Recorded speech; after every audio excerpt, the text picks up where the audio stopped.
What's up, guys? It's your boy TPP, and I'm back with that True Crime Talk live, baby. Let's go. How you guys doing? How are you all doing? Man, yeah. Still getting used to that whole transition in with with the music going on. I'll get it down, guys. But let me see who I got here before we get started. And what we're going to be talking about, obviously, we just do a little update on Charlotte, right? I got to cover it. Everybody has to cover it, right? And then we have a new case. It's not new. Some people have covered it, just hasn't really been covered much in our circle. And Tennessee Sweetheart asked me to cover it. So you know how that goes. You asked me to cover it, I'm going to cover it. But before we get into all that, smash that like. If you can smash that share, especially people that are live right now, get it out there. Let them know we're going to be here for a little bit.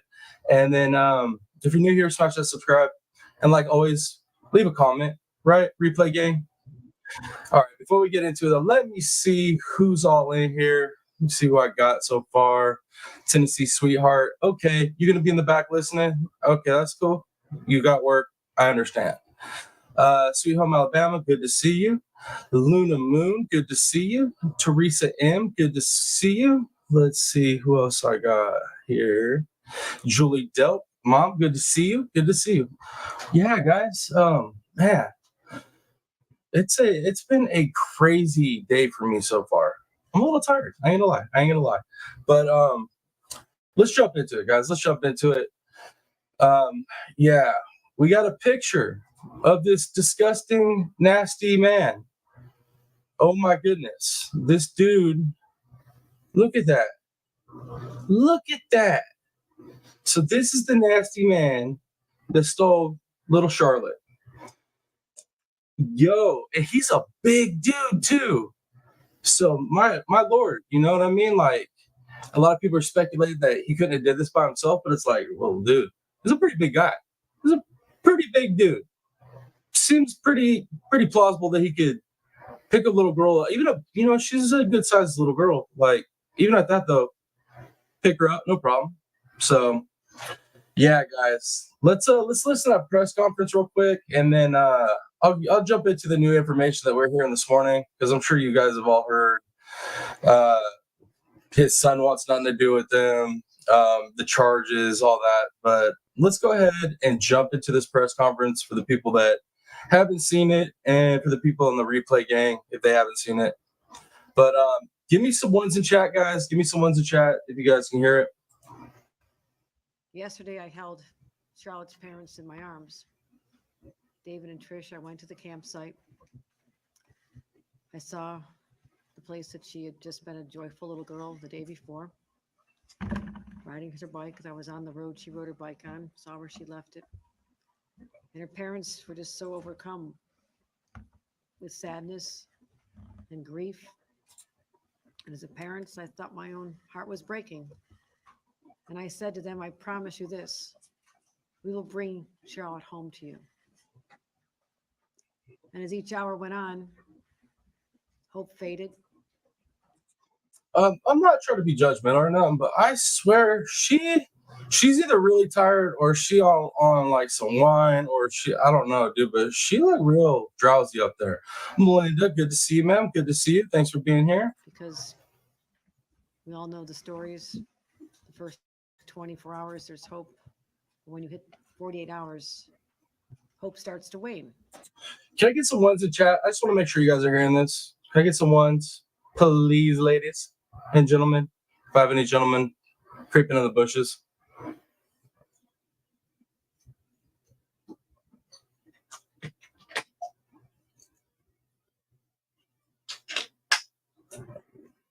All right, cool. Melinda, thank you. Sweet home, thank you.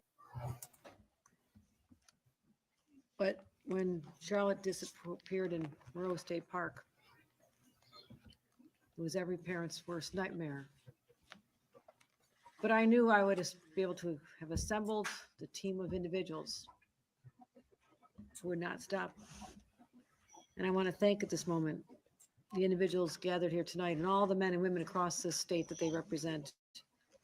And the FBI brought in their specialized trained individuals all the way from Washington to help with this search.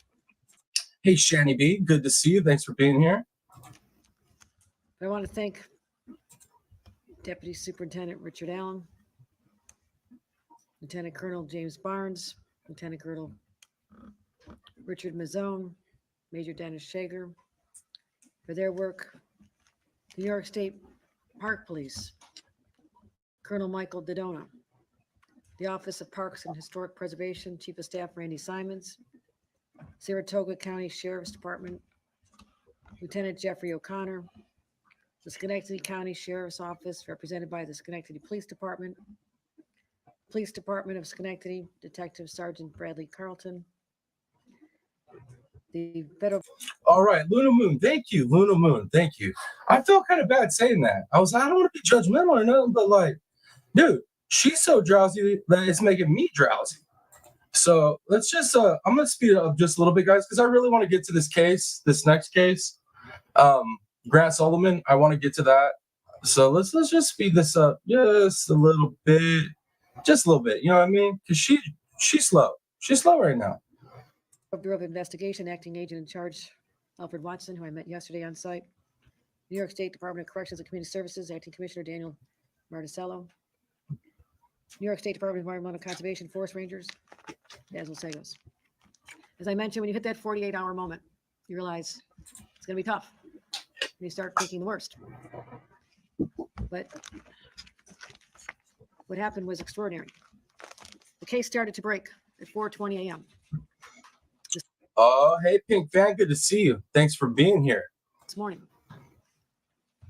when the family's home that was being guarded by state police, when the parents were still starting another day at the campsite where they last seen their daughter. 4:20 a.m. Car pulls up to a mailbox. Something is left. State police immediately go to the mailbox and identify what is a ransom note that had been left behind for Charlotte. State police worked diligently trying to find a match for a fingerprint. First one tried and wasn't successful. Second one was. She's like struggling to read them notes, man. Identify any other prints in the New York State And database keep them that would be a eyeballs match. open. The hit came at 2:30 in the afternoon. There had been a DWI in 1999 in the city of Saratoga. A fingerprint was found that matched what was found on the ransom note. So, a little more research work to identify the location and identifying the fact that there was a home they could visit. They found a double wide house with a woman, the suspect's mother. The suspect lived in the camper behind. They have what they call a dynamic entry. Yo, real quick, while we're listening to this, we'll just clear some stuff up, right? So she just said he lived in that camper, but from what I saw this morning with like JLO's coverage is, and like obviously it's not confirmed, right? But like he had a different house, right? A different residence. So like he took her to this place, like, right? From what I understand, I could be wrong, guys. You can correct me in chat, but he had his own place and took her to his mom's property in that trailer. It's this dude. Oh my Lord. I'm so glad he's dumb and that he made a mistake with that note, because I don't know, man, if it was that note and that note alone, woo, it could have turned out a whole different way. Tactical maneuver, and within the camper, they located the suspect. After some resistance, the suspect was taken into custody, and immediately the little girl was found. And I'm hoping when they say with some resistance, that means that they're like, you guys know what I mean, right? You guys know what I mean. Put a little beating on him. And when I say little, not so little, you know what I mean? In the cabinet, cupboard, she was rescued. And she knew she was being rescued. She knew that she was in safe hands. Her parents were immediately notified. This occurred at 6:32 this evening. It's like, I'm so happy we got her back. They found her and everything. But that poor baby, she's going to have, she's going to have boatloads of trauma. Like the rest of her life is going to be different than your average person, right? I mean, a lot of people experience trauma, but like She was straight kidnapped out of a camping area, like straight kidnapped, like snatched up. And then it gets stuffed in a freaking, like, we don't even know what else happened, but then gets stuffed in a freaking cabinet in a trailer. And then all of a sudden, she heard that dynamic entry, the flashbangs going off, law enforcement coming in and stuff. Yeah, she knew she was being saved, but dude, she was like straight up in a movie scene. She's forever going to be changed. Like, prayers for that baby girl. I'm glad she's home, though. 100%. The suspect, 47-year-old male named Craig Nelson Ross Jr., is still being questioned. At this moment, charges have not been brought, but they are fully expected. The daughter was... And we know charges, right? He's got one charge right now, which I'm sure there'll be more. Transported. The daughter was transported to local hospital. Matter of fact, guys, I think by the end of it, it'll be... I think they'll find out that he was stalking. Like, he was... this ain't no like random thing. I believe this is targeted. I believe he had eyes on her for a while. Yeah, I don't think it just doesn't feel like it could be random. So unless he did it at an opportunity and then was able to get their address out of the little girl, then maybe it was random. But it feels more like targeted to me. But I could be wrong. This is customary, and that's all the family wishes to reveal at this time. But they are united. She is in good hands. She appeared to be outwardly physically unharmed at the time, but we'll leave the rest of this information about little Charlotte to her family at a time they deem appropriate. Often these stories don't end up like this. Every second is key. There's a lot of pressure. Split decisions are made because Oh, Pink, check it out. Yesterday, I was live when we found out Mr. Michigan rolled in. He was all, dude, they found her. And I was like, what? Don't troll me, bro. Don't troll me. We thought he was trolling us. And then, like, for real, he told me that Trev had posted it. And I went over and checked out Trev's community post. And sure enough, they had found her. It was pretty cool. Yesterday's live was pretty dope. Not just a life is hanging in the balance, but a little innocent child's life is hanging in the balance. So to the teams behind me, you work quickly. You work with great urgency. You put it together, puzzle pieces. You're able to track down the location of Charlotte through technology. But ultimately, it was the two SWAT teams, one federal, one state, that landed in helicopters in Boston Spa to rescue Charlotte.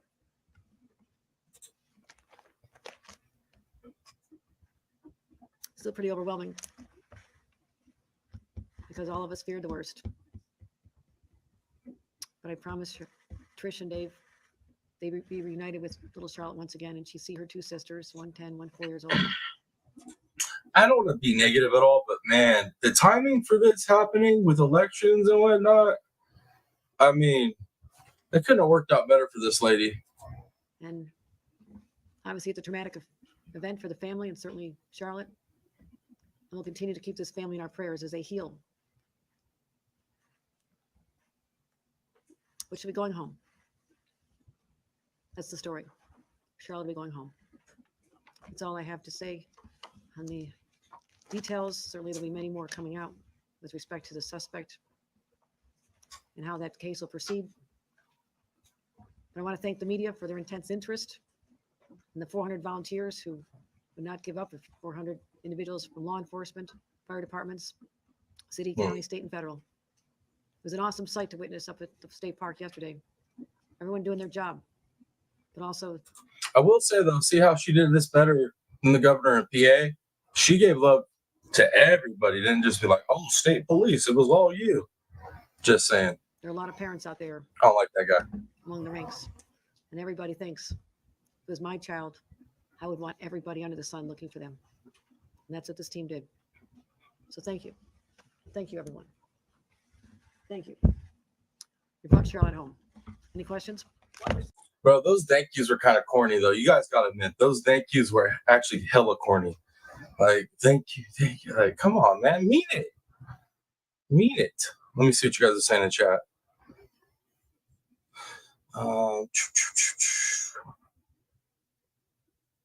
Yesterday you were constantly checking for updates and passed out. Yeah, it was. Yeah. So the dude got himself caught up by a letter and a fingerprint. Man. Charlotte's uncle was a member of the police department in Schenectady. I understand. If that's not correct, someone correct. Fire department. It has not been determined that the suspect was known to the family. Was Charlotte randomly targeted, or did he know? That is what will be revealed after more extensive questioning. The vehicle registered to the suspect. The address in the database was 2 miles from Charlotte's home, but it is not known at this time whether he knew her or had her under surveillance for any length of time. Sure. Governor, can you say, you said a letter was delivered. Was it delivered by mail carrier or was it delivered by a third party? Do you have that information at this point? It appears that it was by the suspect himself, that he literally drove up to the family's mailbox, assuming they were not home, 4:20 in the morning, opens the mailbox and inserts the ransom note, leaving a critical piece of evidence behind, his own fingerprint.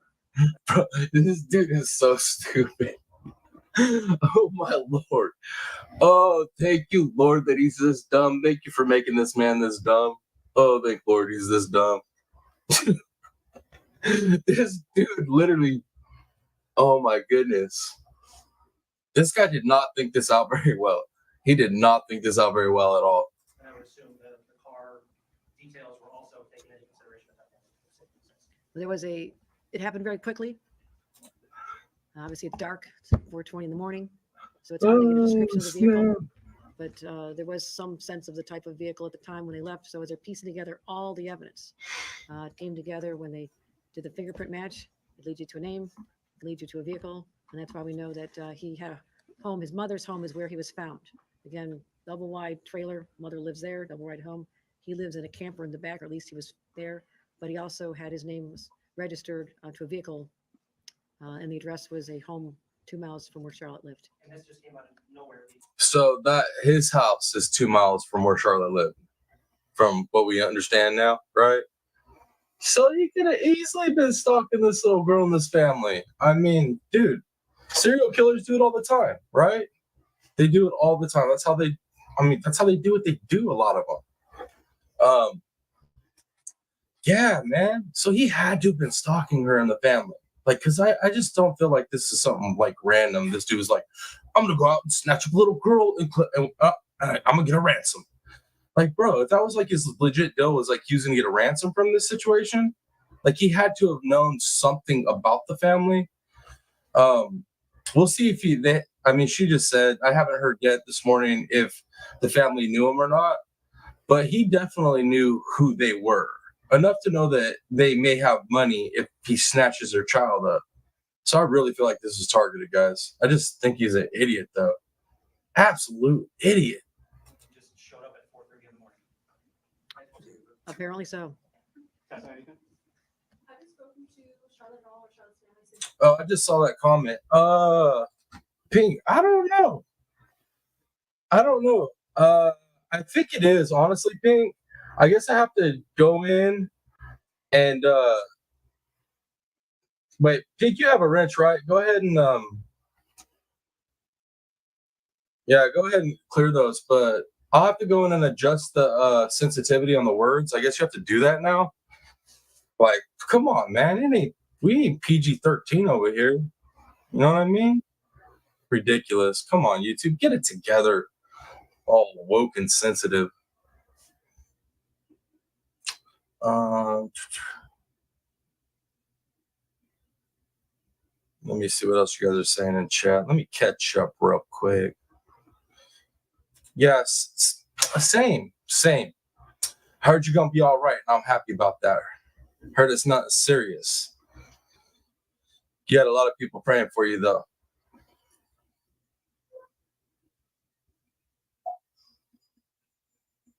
Yeah, Teresa, him. Good to see you. And he definitely is not the smartest cookie. Toshi, hey, cousin. How you doing, cousin? Oh, my Lord. Here comes the hey, cousin Rob. I know it. She's typing it right now, literally. I know. Here it comes. Come on, go ahead. Just push send. Push send, Tosh. I already know you already typed it in. Hey, cousin Rob. I already know you did. Just push send. I've made a number of inquiries to the family. This is a traumatic time for them as they're going through, her health, taking care of her health right now. And I'll be speaking to the parents soon as I can. You said there was some resistance with the suspect. Can you elaborate a little bit on that? When we made the dynamic entry into the residence, he did give our SWAT operators, our SWAT people, some resistance in there. He was taken into custody. I'm telling you right now, I hope when he said some resistance, they did. Them SWAT officers were just, you know what I mean?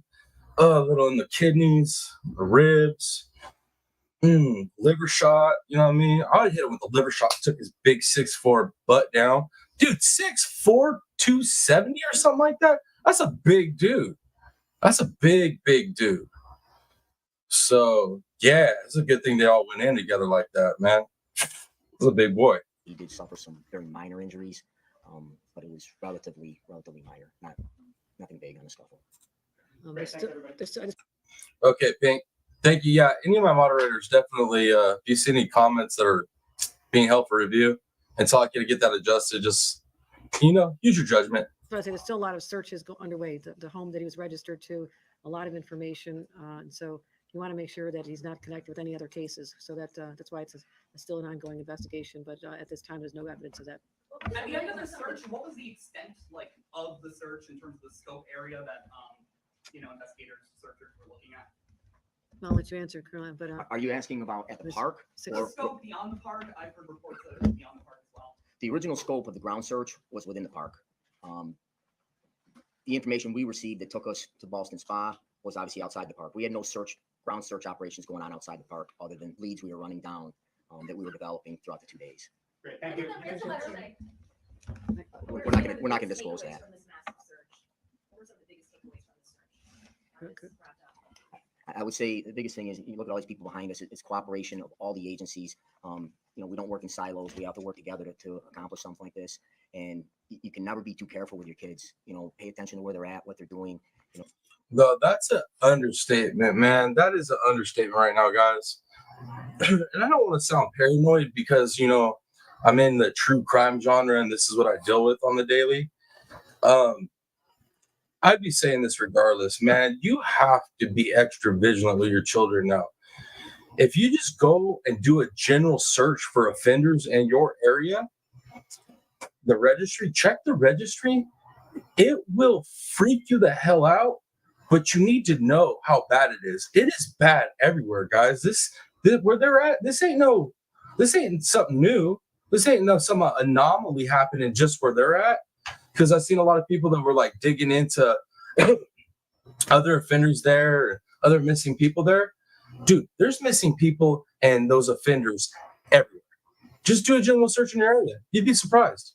You'd be absolutely surprised.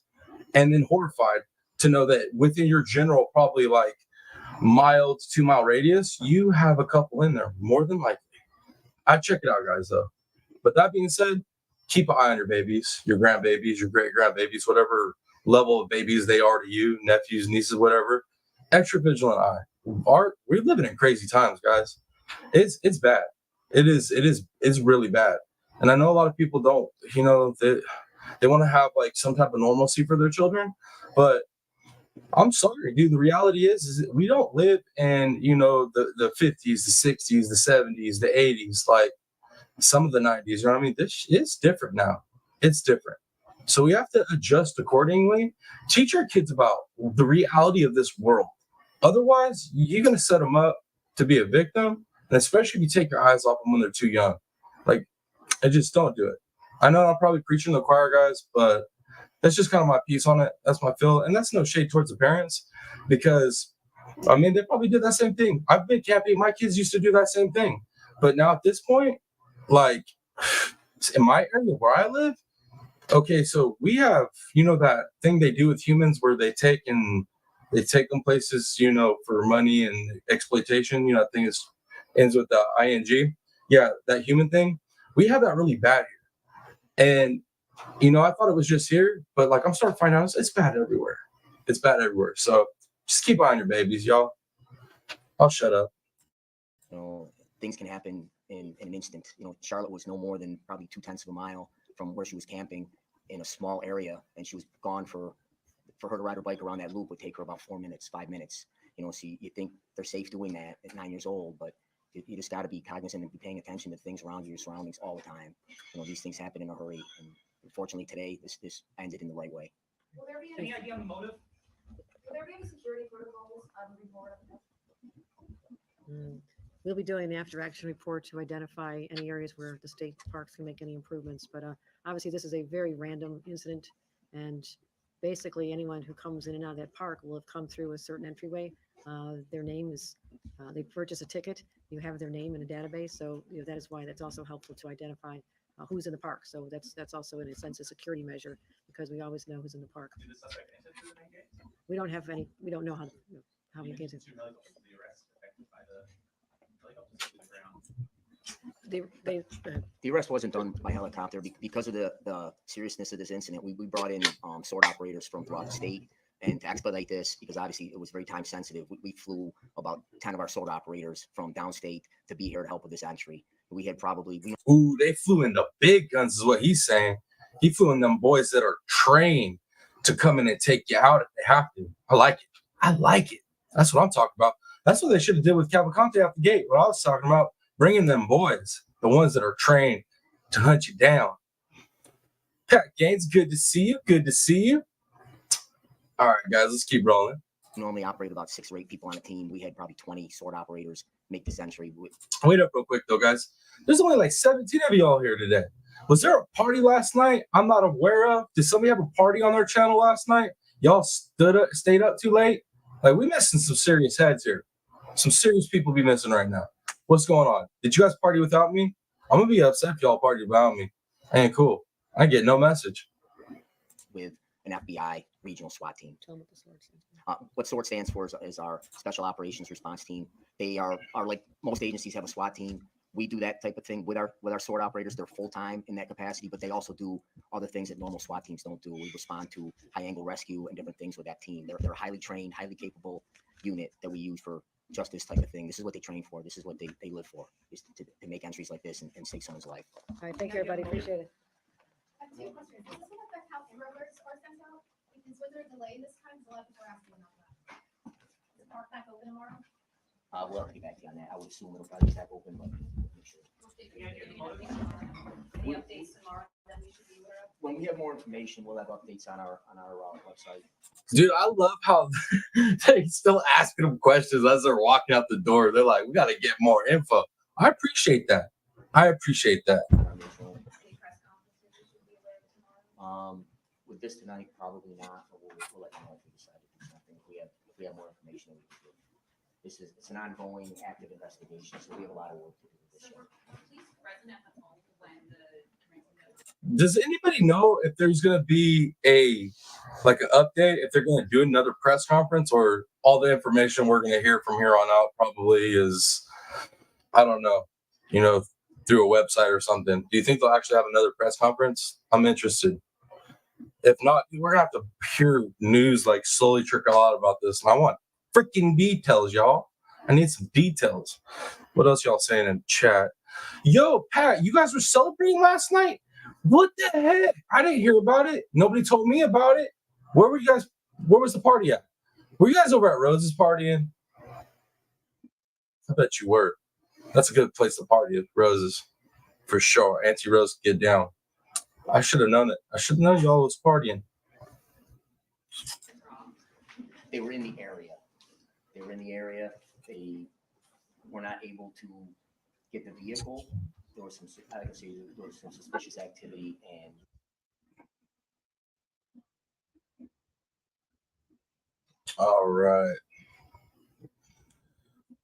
All right, guys. So let me change this up. Let me switch our deal here. So what do y'all think about the situation? Do you think he targeted her? I need to know some stuff, y'all.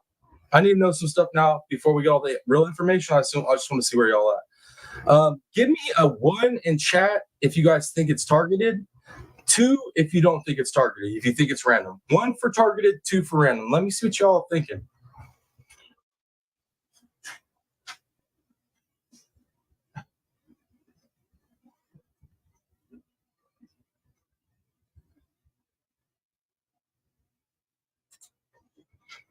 All right. Pinks with that 1. Shanny with that 1.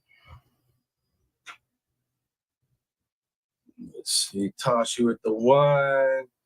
Oh, Pat Gaines is going to be a contrarian, not targeted. Okay. And Luna Moon 1. All right. Well, that's not everybody that's here. Obviously, there's some people in the bushes that aren't contributing to chat. That's cool, y'all. That's cool. Just can you smash the like while you're back there in the bushes, and then hit that share button while you're back there, y'all. Since you're not typing in chat, y'all could just smash them buttons for us. Get some more people in here. But yeah, guys, general consensus so far is targeted, and that's where I'm at. Pat Gaines could be right. Who knows? It could have been random, but I'm leaning more towards targeted. Oh, what's Tennessee say? I was on the phone. I already forgot what you said. Tennessee, do you think it was targeted or random? Do you think he targeted Charlotte or was it random?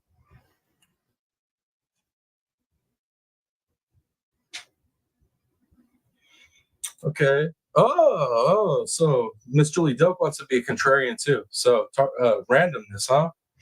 So the only way I could see it being random is if she literally told him the address. She would have had to tell him their address, right?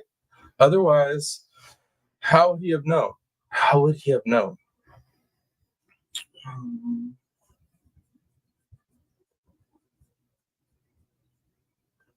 And what I mean by targeted, Pat, is when I say targeted, guys, let me rephrase that. What I mean by targeted is I mean like somehow he knew of her from living close to her and watched her and her family's movements. And I don't know how he would have known that they were going somewhere like that, but that's what I mean by targeted. Did he like target? Was this a plan that was rolling for a while, or was it just random where he was like, I'm gonna kidnap a kid and try to get a ransom? Because that seems kind of crazy to like just roll the dice like that. You know what I mean? Like to be like, I'm gonna go to a state park where there's a bunch of families and I'm gonna just scope out one kid and then I'm gonna kidnap them, hope they know their address or a phone number, some way that I can get a ransom for them, and then I'm gonna ransom them. So for me, it's like it seems like the random one is like a real stretch. That's why I feel like it's targeted. Like he had to have known, I get this little girl, I know where her family lives, I know a little something about their family one way or another. I heard he might have been a mailman. If that's true, if he was a mailman too, let me tell you from experience of partial deliveries and whatnot, you get to know the people, right? You see what they order, like, so who's got money for the most part. You see what they drive, you see where they live. So for me, that's why I was thinking targeted is like maybe if that mailman stuff's true or whatever it is, somehow he knew that family had money and was able to like scope them out long enough to where he could make this happen or try to make it happen, which I'm glad he failed. Let's see what else y'all are saying. So Tennessee, you with the targeted?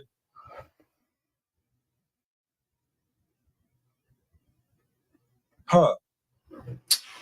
I don't know. Well, isn't that the thing now? Like the moment tragedy strikes, everybody does that now? I thought that was just like status quo now, Tennessee.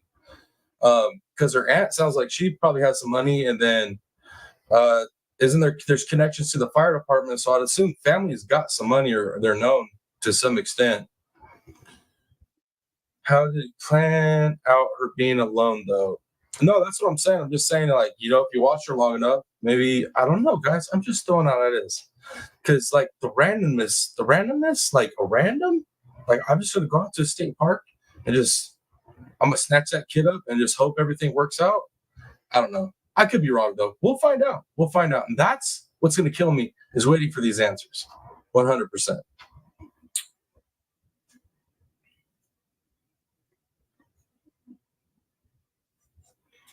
Let's see what Pink said. And Charlotte was only 9 the month before. Not all kids know their address. I would think how. And then, like I said, that's another reason too, because it was like only 2 miles per se from his house to theirs. So I just feel like there's, I don't know, guys. But I guess we'll figure out. We'll figure out in time. But let me get these next couple video clips queued up so we can get into this next video topic. Unless one of you ladies want to come up on panel, I'll bring you up and you can give your opinions. Anybody wants to come up on panel, speak now. Because yeah, more than welcome. More than welcome. Love to hear from y'all. Let's see.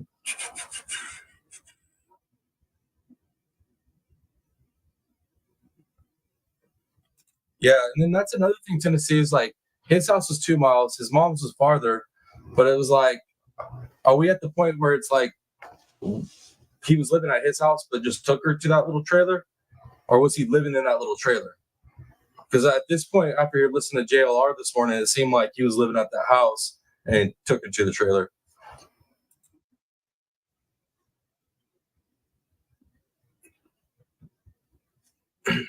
All right, guys. So if nobody wants to come up and give their opinions on this case, any of the details that are, they're eating at them, give their opinions. Speak now. Forever hold your peace. All right, guys. So let me go ahead and pull up these next video clips. So this next case we're going to talk about is Grant Solomon. I'm not sure how many of you will be familiar with this one. It's made the rounds a little bit on the true crime streets. Not so much in our circle, or I should say our circle, but the people I usually hang out with. So Tennessee Sweetheart asked me to cover it. So that's what we're going to do. We're going to cover it. Let me see. Okay. Pat thinks, I think he targeted the park, but not the child in particular, maybe. Like I said, guys, just because I give my opinion doesn't mean it, you know what I mean? I could be completely wrong. I just like to give my opinion, like, most people do. Yeah, that's the problem too, right? Tennessee Sweetheart is there's just a lot of rumors, no actual facts. Because, dude, we had the wrong names that came out at first, the wrong people, wrong pictures of people, the wrong descriptions of jobs, like no actual, you know what I mean? No real receipts, no actual evidence. We just know what law enforcement stole us so far. So, and then what we see when, like, obviously, too, I'm sure you guys all this morning watched JLR's videos, I'm assuming. And he got to talk to the dude's son, and the dude's son said he didn't want to have anything to do with him, and that he hoped that he, was 6 feet under or something like that. I'm trying to be nice on YouTube friendly. But yeah, man, it's crazy, man. It's crazy. But let's get into this next one, guys. This next one, like I said, is a Grant Solomon case. This one right here, I had seen one video about this a few months back, so I'm not completely unfamiliar with it. I just didn't deep dive it. So I pulled up some video clips that are going to kind of give us a little background on it. And at the end of all this, there is actually a petition that is being signed and passed around to have this investigation reopened. So we're going to get onto that too. But let's go ahead and start listening to some of these clips I got pulled up for us so we can hear some of this info. Let me see what you're saying in the chat. Clearly not the sharpest tool in the shed. Most definitely, clearly not the sharpest tool in the shed. Not very well thought out regards of ransom DNA. Felt so bad for his son. Yeah, no, honestly, I felt bad for the dude's son too. But I ain't gonna lie, that'd probably been my response too. I'll be honest with you.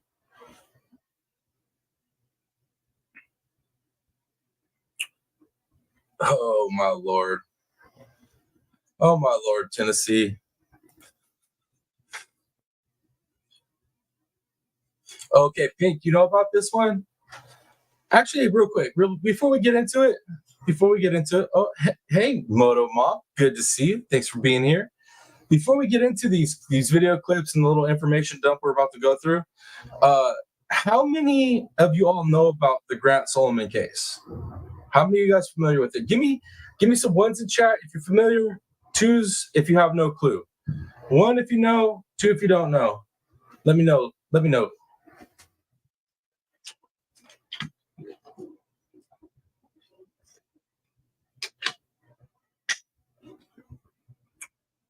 Okay, okay.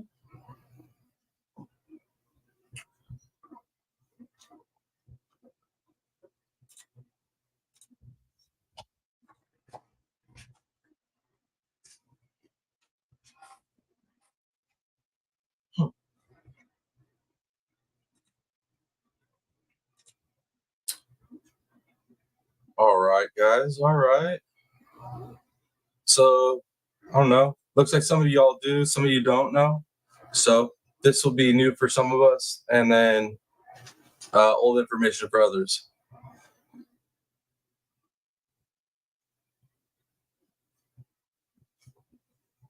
All right, guys. So, what we're going to also do is these videos, the first 3 clips, we have 2 clips, 2 shorts, right? And then we have a video we're going to watch that kind of gives you the background on it. But then I found another clip with law enforcement, some gentlemen from law enforcement that have a YouTube channel, and they're breaking it down, this case down from a neutral standpoint. And I feel like it's really good. So we're going to go over that as well. And then, like I said, I'll pull up the site for the petitions and I'll link it down to you guys in the chat. But let's go ahead and get into this. Let me remove my fat face out of the screen a little bit. Okay. And then one's in chat if you guys can hear this when I get it going. We're going to be talking about Grant's case today in detail. So a few weeks ago. Can you guys hear that? Give me some ones in chat. Let me make sure you guys can hear it. Ones in chat, please. All right, sweet. Pink fan, I see you. Thank you. Thank you. All right, let's yes. See, I was Kendall Ray and her boyfriend. I've been listening to them like Mile High, their podcast, for a really long time. I listened to them before I got into this circle of true crime that I'm into now. All right, ladies, I see all the ones. I appreciate y'all. Here. Thank you. All right, and I agree. She's awesome. So that's why I'm using her clips, honestly, because I know her information's always on point. I was scrolling TikTok and I came across a TikTok about the Grant Solomon case, and there was something about it that drew me in immediately. So in 2020, Grant was 18 years old and still pursuing baseball full time. Grant was terrified about becoming an adult, and this was mainly because he felt that he missed out on a lot of his childhood because he was forced to live with Aaron and forced to go through years of abuse and control. But the one upside to turning 18 is that he was hoping to take Aaron to court and finally get full custody himself of Gracie. And him getting full custody would protect her from Aaron's abuse. And the fact that Grant was starting to move forward with legal procedure to get custody of her is a huge reason why it's believed by many that his life was taken from him on July 20th, 2020. We're going to be talking about Grant's. Dude, just that entry right there, right? If you don't know about this case, it's like, what the hell did she just say? Yeah, guys, this one is another crazy. That seems to be, we like to cover the really crazy true crime stuff, I guess, over here at this channel. We don't like the bland stuff at all. We don't like the simple, the simple cases. We like the real complex, make you think cases over here. I, for one, like them. And then obviously you guys do too, because I keep getting emails of really complex cases. And I love it. Keep them coming. All right, let's get on to the next video clip. It's another short. Let me share that bad boy. Okay. Shanny B, you've heard about it too? Okay, guys, let's go ahead and roll into this clip. allegations, his son dying, his daughter claiming to be raped and abused, and the scene just not adding up, the Gallatin Police Department will not open up an investigation. Just 15 minutes before practice, Grant had been struck by his own truck and he was killed. There was one witness to this incident, Aaron. He said that he watched the truck as it started to roll back down the hill and into the ditch, hitting Grant and dragging him with the truck. His cause of death was determined to be a cardiac arrest. After forensic examination, it was found that the accident could not have happened the way Aaron described it. The family believes that there is foul play at the hands of Aaron. Guys, yo, this one gets crazier. Trust me, it just gets more crazy. But some of you already know that. This is for replay. If you're catching this on replay, y'all, and you made it this far, I mean, you're in for. If you don't know about this case, you're in for a true crime treat. But this family definitely needs some help, guys. So let's listen to this story. This video isn't as long. It's just a short 3-minute clip, but it gives a little bit more information. And then, like I said, we're going to jump into, a little bit more, a deeper video. So give me some ones in chat if you guys can hear it. What happened to Grant Solomon? Questions and controversy. Yo, thank you, Pink Fan. Thank you. There's the petition, guys. Thank you, Pink Fan. You just saved me. You just saved me some legwork there. Thank you. I appreciate that. So if you guys can get a chance, sign that petition, please. They're pretty close. They need help. Let's keep going. Controversy continue to surround the Tennessee teenager's death, which some claim was the result of murder and not an accident, like authorities and his father believe.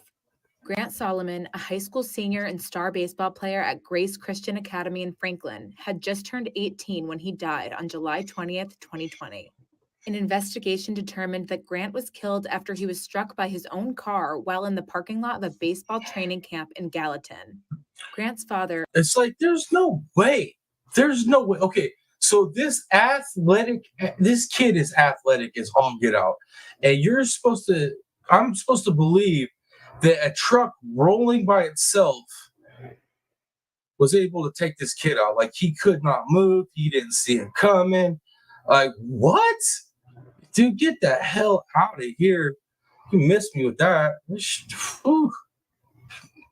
I don't know about y'all, but come on, man. Former Nashville radio and television personality Aaron Solomon was the sole witness of his death. The medical examiner's report shows Grant suffered blunt force trauma to his head as well as bruises, but this reportedly does not match Aaron's narrative that he was dragged. Oh, Miss Jeannie Ange, good to see you, ma'am. Thank you for being here. And thank you for dropping that. I appreciate you. Dragged across a parking lot into a rocky ditch. In November 2021, protesters who insisted foul play was involved in Grant's death gathered at the state capitol in Nashville and urged the Gallatin Police Department to reinvestigate the case. The teenager's sister, Gracie Solomon, and his mother, Angie Solomon, have alleged the sibling's father, Aaron, was somehow involved in the deadly incident and claimed there are inconsistencies in the official police report. Gracie, now 16, has also claimed that she was abused by her father. In a YouTube video posted in May 2021, yo, dude. Forget this dude. Forget this man. Oh my Lord, I can't. Yo.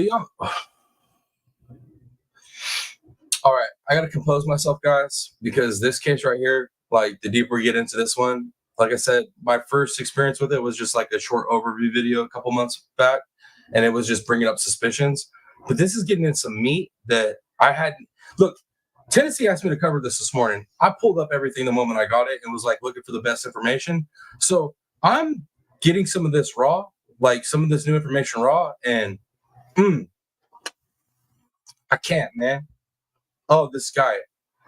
Oh, justice. A heavy justice, y'all. Heavy. You know what kind I mean. she called Aaron a, quote, rapist, a molester, a liar, and a killer. Gracie also alleged her brother feared their father and his, quote, terrifying behavior, and said she strongly believes he killed Grant. Aaron saw. I'm inclined to believe the young lady. I'm inclined to believe her. Let me see what you guys are saying in the chat. 100% Pink fan. Heck. Yep. 100%. That boy is about to come of age and out his daddy. That's what was about to happen. And that narcissistic sociopath knew it. He knew it. I mean, it's like I don't know. It's like the same type of mindset a person like Alec Murdaugh has, right? Where it's like, my life is unraveling. I got to take out what's causing it to unravel. Not being myself and my bad behavior, but being somebody else that's about to rat on me, right? Or cause my demise. I can't with people like this, man. Disgusting. Let me see what you say in Tennessee. Going to state capitol does not do anything when you have a governor and senators in your pocket. Oh, you weren't joking. Corruption. That's literally what you said in the email, was like corruption. Like, that was like straight up like the main point of this. And as we go through this, guys, it's corruption on another level. Yep. Solomon has not been charged in connection with his son's death or the alleged abuse of his daughter, and he adamantly denies any wrongdoing. In a lawsuit filed in March 2022 against his ex-wife, Angie Solomon, Aaron claimed the allegations were part of a smear campaign recklessly carried out on social media. Now, a Change.org petition directed at the Gallatin Police Department, the Sumner County Sheriff's Office, the Tennessee Bureau of Investigations, and the District Attorney's Office has garnered over 20,000 signatures supporting the demand for a new investigation into the case. The petition states the only witness was his father, Aaron, who says that Grant was run over by his own car in a freak accident. Nothing about this narrative makes sense. No real investigation was ever completed. Grant and his father had a rocky relationship, and he had alleged abuse in the past, the petition claims, noting the clothing and shoes the teenager was wearing when he died did not have a scratch on them. It's hard to imagine a father could do this, but all we ask for is a fair, thorough, and unbiased investigation, the petitioners argue. Bro, that don't make any sense at all. Athletic kid can't outrun a truck that's rolling down a hill. Makes no sense. How that would even happen, I don't even understand how that could even happen. Crazy things that happen, I guess, but I'm not buying that. And then the condition of everything. The condition of him, the condition of the clothes, just everything about it. Man. Ooh. The petition concludes, there is more than enough cause for an investigation. That's all we are asking with this petition. If Mr. Solomon had nothing to do with the alleged accident, he should welcome the investigation. 100%. 100%. Okay, so those are just quick clips, overview of what's going on here, but we get the gist of it. Understand what happened. Understand what his dad's saying happened. Understand what the sister and the family thinks happened. We got the details on why the dad might have done it, but we're going to watch a video now of some gentlemen cover this from a neutral standpoint, right? Because that's what I like to do. I like to look at it, come up with my own opinion, right? And then I like to go look at neutral opinions or opposing opinions on this to see if, like, I'm looking at it correctly. So that's what we're going to do. So this video is a little bit longer, but, man, we've only been here about 55 minutes or so. So we got time. We got time. Let me see what you guys are saying in chat. Let me make sure I'm caught up. Bees, good to see you. Where have you been, Bees? You are 54 minutes and 48 seconds late right now. Like, what are you doing, Bees? Good to have you here, though. Thank you for being here. Let me see what else y'all saying. Oh, snap. Ellie said accident, truck sold, dismantled, son's body gone too, all evidence compromised, and quickly too. So, that doesn't sound like corruption or a cover-up or anything. Not at all. Not at all. Oh, that's so sweet of you, Bees. So sweet of you. And I'm not going to post that other comment. We'll just leave that other comment down in chat. Jeannie Ange, thank you, man. You're like one of the top mods. If there's a mod of the year award, you guys, Jeannie Ange. No offense to all my other mods, because my other mods rock too, but Jeannie Ange, I've seen her mod across I don't know how many lives in one day, and literally, awesome mod. Much love, Jeannie Ange. I appreciate you. All right. Looks like I'm caught up. Looks like y'all just got some laughs going on in chat. Bees is here. Imagine laughs in chat once Bees gets here. All right, let me queue up this next one for us. Hey guys, check it out. I'm just gonna say it now. There's 23 of you in here right now. I'm just gonna say it right now. I think I started a trend, y'all. I'm starting to hear other creators say, "Man, I got to get that YouTube Premium so we don't have to deal with commercials." We started that, guys. We started that. Like, we're one of the few people that actually don't deal with that stuff, and it's because of y'all donating. So I appreciate that. But man, we started a trend. And I've heard multiple creators say now, man, I need to just get that so we don't have to deal with commercials. But these commercials are messing everything up. I'm like, yeah, of course. It's unprofessional. What are you doing? You have your stuff queued up and ready to roll for your people. Your people's time's important, y'all. You know? And if you have it queued up like this and no commercials, then you can ramble more like me. It's a win-win. I'm just saying. All right, guys, I'll shut up. Let's get into this video before more people drop out of chat on my. What did you miss, Bees? What did you miss, Bees? Honestly, you probably didn't miss too much because we covered Charlotte, all the Charlotte updates, which was just press conference last night, and then I kind of gave fill-in info from what we heard this morning from JLR. So you probably really didn't miss much. And then we're going over this case now. So yeah, that's what you missed. Thank you, Jeannie Ange, for dropping all those links, guys. Other mods, if you don't have those links, definitely grab them up. All right, let's go ahead and get in this one, guys. Give me some twos in chat. Once we get rolling, twos in chat if you can hear it. Welcome to Crime Solvers, where we pick a crime and then analyze the means, opportunity, and motive. To help solve the mystery, here are your hosts, retired police officer and crime analyst. All right, I'm seeing the twos. Thank you, Julie Duff, for the 2. Mom, Pat Gaines, thank you for the 2. All right, guys. Let's continue. Dale Lawrence and journalist college professor Dave Radigan. We're calling this one Southern Injustice, the suspicious death of Grant Solomon. Dale? So in this week's case, we're going to... Is it too loud, guys? Is it too loud? I know the intro is loud, but I think it quiets down after the intro. I'm going to keep letting it play. If it's too loud, let me know in chat if it's still too loud. be looking at it strictly from an objective law enforcement investigatory perspective. What I mean by that is we're going to present information based on police reports, independent accident investigation findings, and observations. Has anybody seen this? Give me 3 in chat if you've seen this video before, because I try to find one that I didn't think anybody else had seen that came from a neutral standpoint. Because most of the other videos, they're pro, Grant. They're pro Grant. They're heavy pro Grant. There was like no neutral view on it. So, you know what I mean? I wanted to find something that nobody else has seen yet, so we can kind of get that different view on it. All right, cool. Well, see you. Jeannie Ange, 3. Pat Gaines, 3. Okay. Let's keep rolling, guys. Let's keep rolling.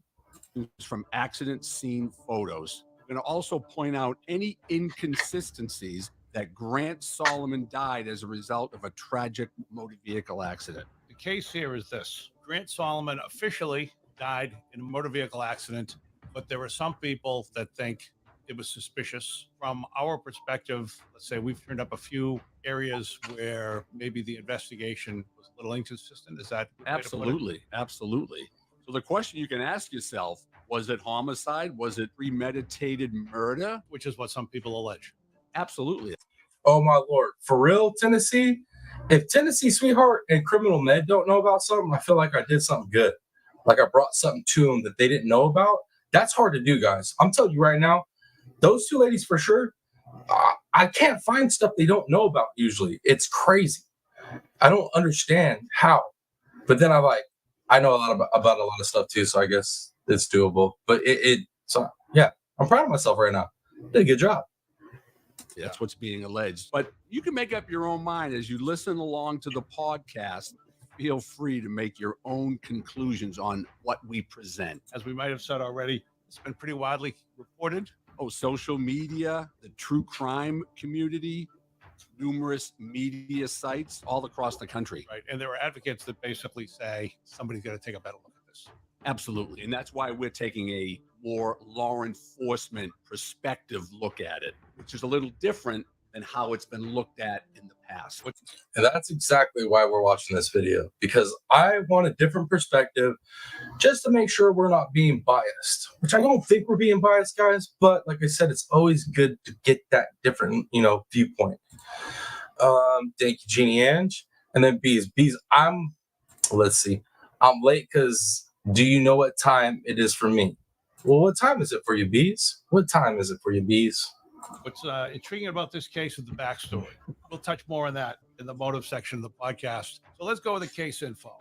On the morning of Monday, July 20th, 2020, Grant Solomon, who was 18, was reportedly struck by his own truck in a fatal parking lot accident. According to his father, Aaron Solomon, a former WSMV Channel 4 news anchor in Nashville, Tennessee, and the only witness to his son's death, Grant parked his truck at the Ward Performance Institute Baseball Training Center in Gallatin, Tennessee.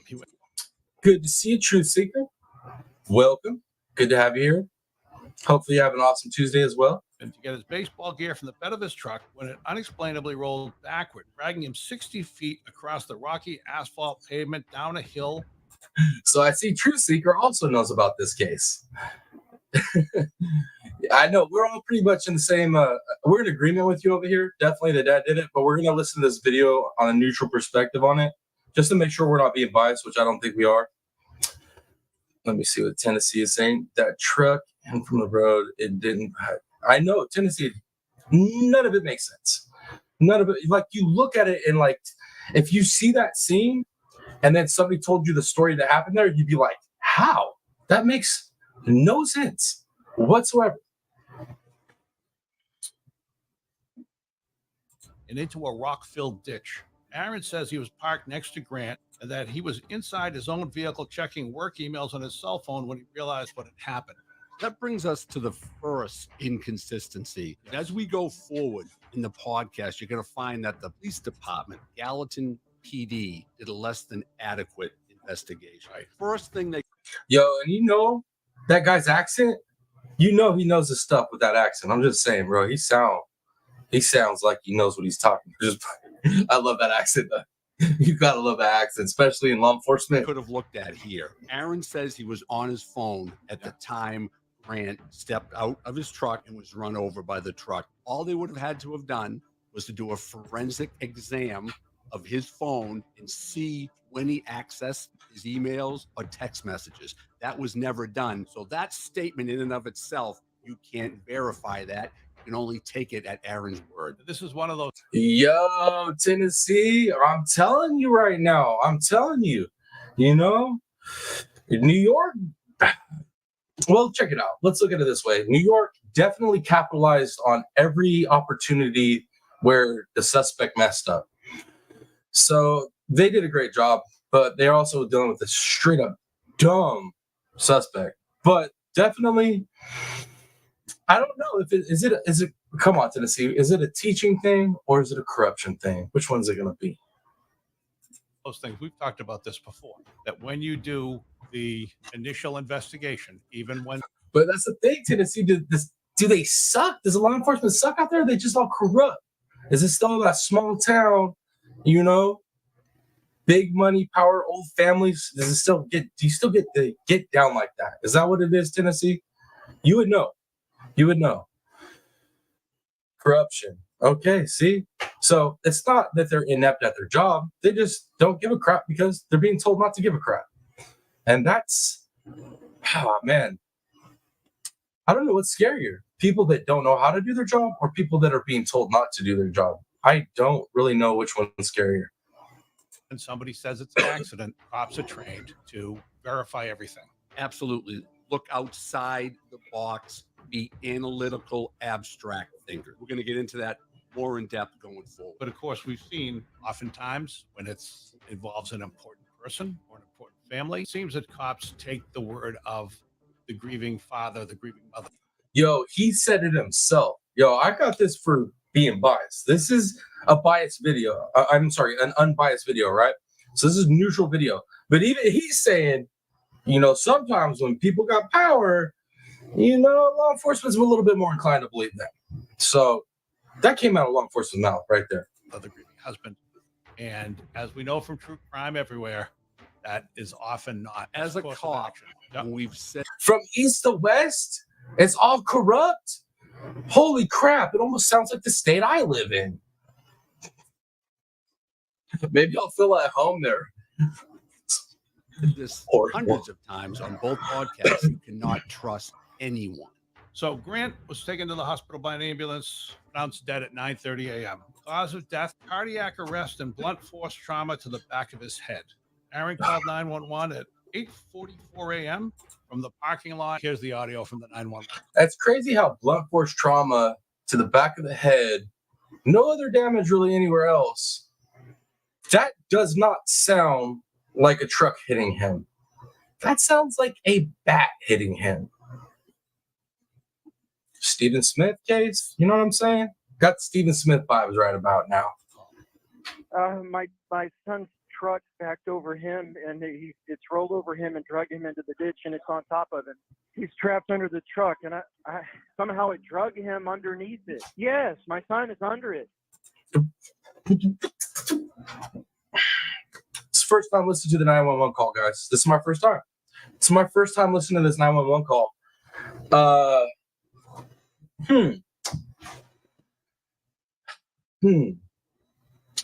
Really? Yo, what? Yo, if that's my son, one, I'd be like, I would call and probably put it on speakerphone, and then I'd be probably yelling at the phone as I'm trying to lift the truck, or I don't know, doing something. Bro, this dude calm as hell, calling 911. Bro, I don't care how calm you are under pressure, under fire. Your baby boy is stuck under a truck, bro. Like, what? I can't. Let me see what you guys are saying in chat.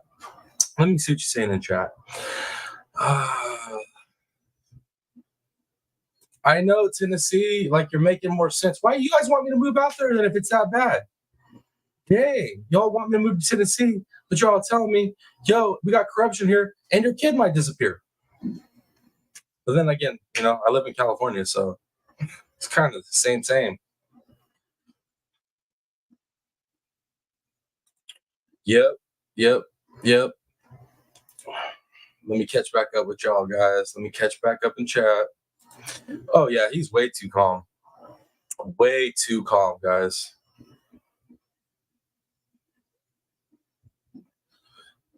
Yeah, I'm not buying that right there for sure. Me neither. Bees.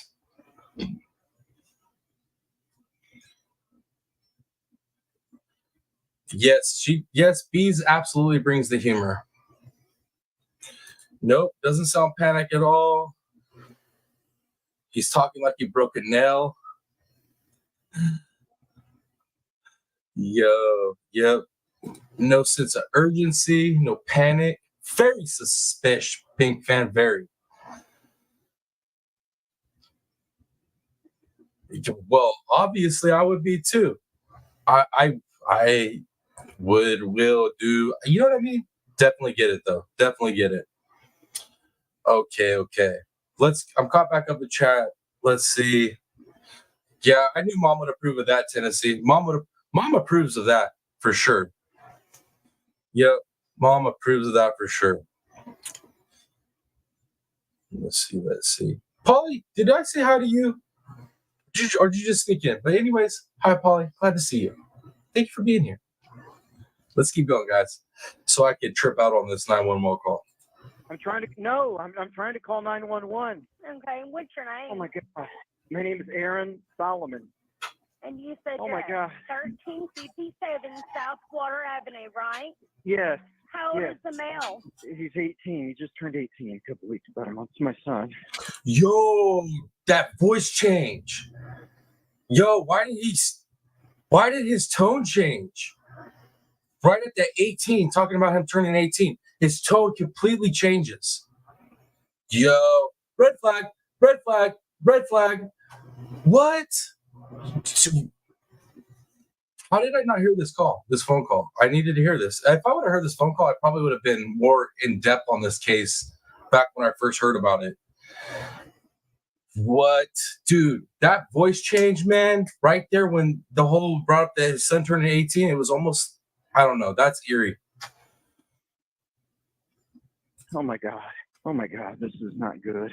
Is he awake? And Oh, please talking to hurry. you? I don't think so. He's not. Yo, see you later. Good to see you. See you later. Hanging out in the bushes over there. Let me catch back up in chat.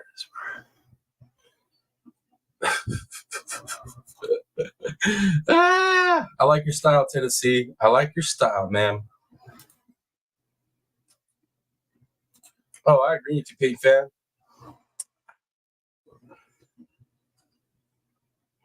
Let's see. Y'all, too much in chat. You know what? I love that though. I love that you guys are comparing the colors and your stuff. You're talking about that instead of like purses and stuff. That rocks. You guys are awesome. That's what I like to see right there. That's what I like to see. Let's keep rolling, guys. Alert, right? No, he's out and he's trapped. I got 3 guys here and he's trapped under the truck. Oh my God. So this brings us to the second inconsistency. Second inconsistency, just to give you a little background. So I was an officer in Massachusetts for 32 years. Every officer in Massachusetts, state police, local police, is trained as a 911 operator and dispatcher. Over my 32 years, I've taken thousands of 911 calls. Many of those calls have to do with a parent, a loved one calling, upset, crying, anxiety because their loved one, they found them possibly deceased from a drug overdose, from suicide. They were involved in an accident. And when you get one of those gut-wrenching 911 calls, when someone is injured, they stick with you for the rest of your life. What I heard or what I didn't hear in Aaron's voice was what I've heard hundreds of times over 32 years. When his child is underneath a truck, possibly dying, we found out that obviously he did die. That tone in his voice, for me, was... Thank you for dropping that, Jeannie Ange, because that's super important with what we consume on a daily out here, guys. Most of us already experience anxiety and depression, but with what we consume on top of what we already deal with, and then how crazy this world is, that's very important. Thank you for dropping that, Jeannie Ange. You guys take that link, get that information down. Super important to have. I appreciate that. Was not convincing at all. That's the first inconsistency. Second inconsistency, he talks about 3 other men on that scene. Right. And when the cops showed up 4 minutes later, those men were gone.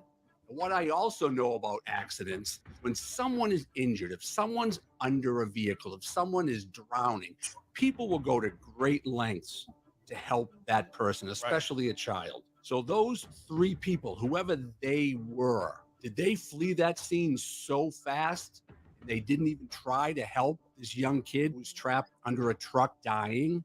It just doesn't make any sense. I remember a 911 call years ago. There was a house on fire. There was a parent calling. One of her children was in the house. We had to tell her, do not go in the house. The fire department and police officers will be there within seconds. She was having none of it. She ran into the house. She was able to find her child. However, fire department personnel had to go rescue her and the child. People will do anything to save their child. Well, there's that story you always hear about when the 100-pound mom finds the strength to lift the And car. lifts the truck Yeah. off a person. You're telling me that 3 That's what I was saying. That's what I was saying. That's what I was saying. I was like, I'm gonna dial 911 and like speakerphone through it to the side of him and trying to like do something. Like this dude's just, basically, truck, backed over him, drug him, he's under the truck. I don't know what to do. Yep, yeah. I'm trying to call 911. Like, what the? Bro, could have did a better job at least acting like you were concerned. You know what I mean? 3 possibly grown men, to include Aaron, or grown men, couldn't have picked that truck up just a few inches and dragged Grant from underneath the truck. Absolutely. That's what I'm saying. I know myself. I'm a strong dude, right? But I know some adrenaline hit in that situation, bro. I guarantee I could move some weight. I'm at least freaking throw every freaking disc out in my back trying to do it. Blow out a hip, tear a hamstring or something. You know what I mean? Not sit there and be all calm on the phone. Bro, he's horrible. Freaking father of the year right there. Let me see what else you guys are saying in the chat real quick. Let me catch you up. Yeah, that's what I'm saying, Pink Fan. That's what I'm saying, Pink Fan. That's why I'd be like, man, I freak out on way less stuff. I don't freak out, but like my reaction, like when a kid gets hurt, I'm like, I got those dad reflexes and I jump into action. Like I get elevated. Like this dude has no elevation at all. It literally sounds like somebody who just did something they were planning to do and is like, well, this is part of the plan. I got to make this phone call now. Like that's how it feels. I could be wrong, but Let me see what else y'all are saying. Let me catch up real quick. Criminal Man, good to see you, Criminal Man.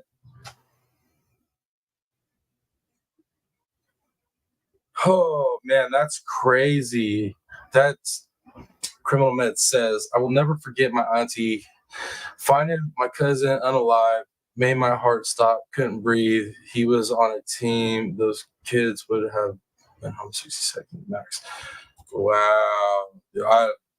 I don't even want to imagine that. To be honest with you, I don't even want to imagine that. That's what I'm saying, Tennessee. Definitely adrenaline dump, man. Whew. Yeah, that's why like dudes that powerlift use those smelling salts because they cause an adrenaline hit and you can lift some crazy stuff. You see one of your babies get ran over, bro. How are you not gonna have adrenaline dump?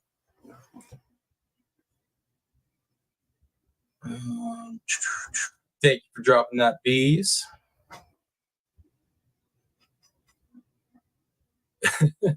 You've been watching Criminal Man?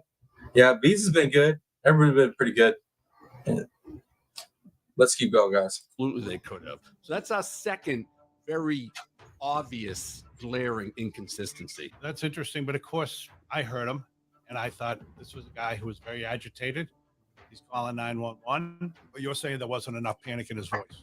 From my experience, no. Now, he's a cool customer. Well, he's also a reporter. He's a reporter, He's so he probably has made to those- maintain his bearing. However, I think when it's your child, your loved one, that reporter mentality or that reporter bearing is going to break down and you're going to just be a parent. Let's take a look at these, at who Aaron and Grant. I agree with them. There's no amount of time that you put in front of a camera or dealing with the public, no amount of like cool and calm collected stuff that you could be doing like out there in the field, like that don't matter.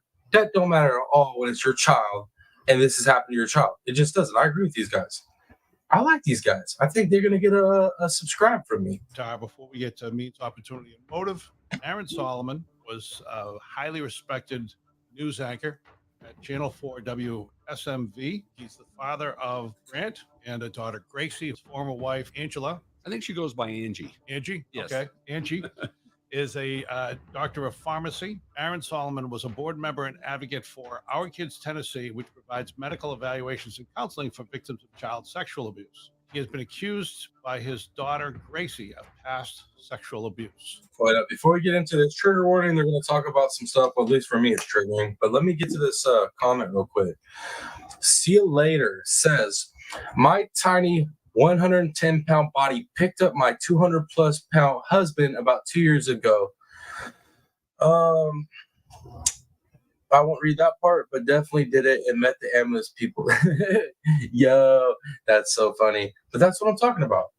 If you got to do something, like there's a little lady like that could pick up a 200-pound plus dude. Dude, forget about this guy. He's not, and he looked like he's in shape. Dad looks like he's in shape. He don't look like he's out of shape. He should have been able to do something. Just my opinion. We'll discuss this further when we talk about possible motive. Grant Solomon, at the time of his death, was a scholar athlete, excelling baseball and basketball at Grace Christian Academy in Franklin, Tennessee. Quote, one of his former teammates, quote, he was the hardest competitor I've ever played with in my life. He backed down from no one, and he was someone you tried to emulate, especially on the baseball field. His sister. But like real quick too, that comment makes me think about this right here. And for criminal med, I believe the daughter, and that says it all. Here's where I'm at with that, right? I'm with you on that. So say we can't even prove the fact that he did this to his son. How is he not going through some type of like legal proceedings off the just the pure allegations from his daughter, what he's done to his daughter? How? Make that make sense. So it's not just this one crime that we think he did. Like we have a victim that's alive saying he did this whole other crime. Why is he not seeing time? Why is there no repercussions for that? Corruption. It has to be corruption, right? Dude, insane. Tennessee, why'd you make me cover this? Huh? You know I was going to get all upset. You knew it. You knew it. Sister Gracie referred to him as her protector. He had received a lot of interest from Division I colleges to play baseball. Everyone loved him. We'll start with means and opportunity the morning of the accident. Grant leaves his home in Franklin, Tennessee at approximately 7:37 for a 50-mile drive to the Ward Performance Institute. He arrives at approximately 8:27, 8:41, around there. Temperature 90 degrees, so it's a hot day. Grant exits his vehicle, 2015 Tacoma pickup truck, walks to the back of his vehicle to retrieve a gym bag with his... Yo, stop the show. Sam's Rock Collection and more is here. Good to see you. I'm glad you're here, Sam. It's been a minute. I haven't seen you on a live in a little while. And yeah, let me go ahead and drop that trigger warning, guys. Obviously, most of the stuff we talk about on this channel is pretty much triggering, so probably always come in prepared to be triggered. Let me see. Criminal med. I think somebody alluded to that fact earlier in chat, but I don't know for a fact. Let's see what else.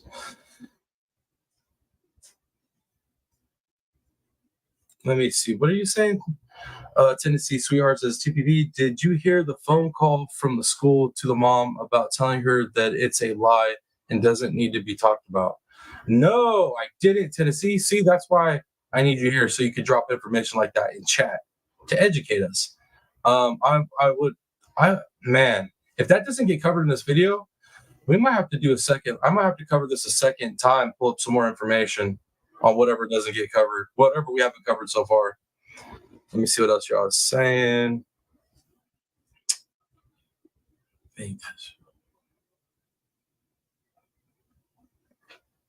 Let me see. All right, looks like I'm caught up. Let me see.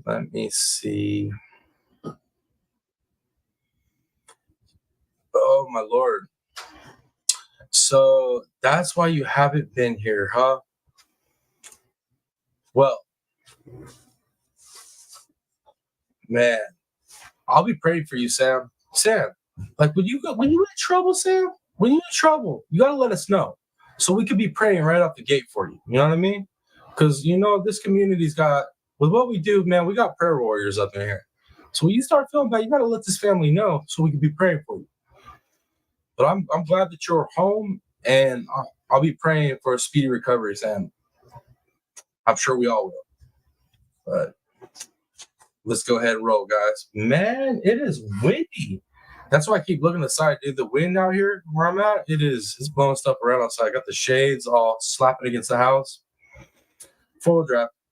His baseball gear to include his glove, which is in the exposed bed of the truck. According to Aaron's statement to the police, it should be noted that Aaron changed his story days later to say that Grant retrieved his baseball gear from the driver's side back seat of the truck. Also big here is a few months after this, after he already gave his report to the police department that him and Aaron arrived at the training center. A few months later, he said that no, what happened was they met 15 miles away at Veterans Parkway in Goodlettsville, Tennessee, and then they both drove to the training center. So that's a glaring inconsistency. All right. So to remain objective in Aaron's defense, bro, like this dude's horrible at committing crimes. That's for sure. You could tell that he's got power and pull because he's lazy.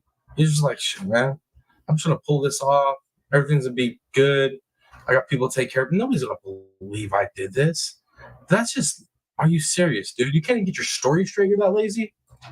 he was under a great deal of stress during this incident and could have made a mistake. But if that's the case, if he made a mistake and said that Grant's gear was not in the bed of the truck, but it was.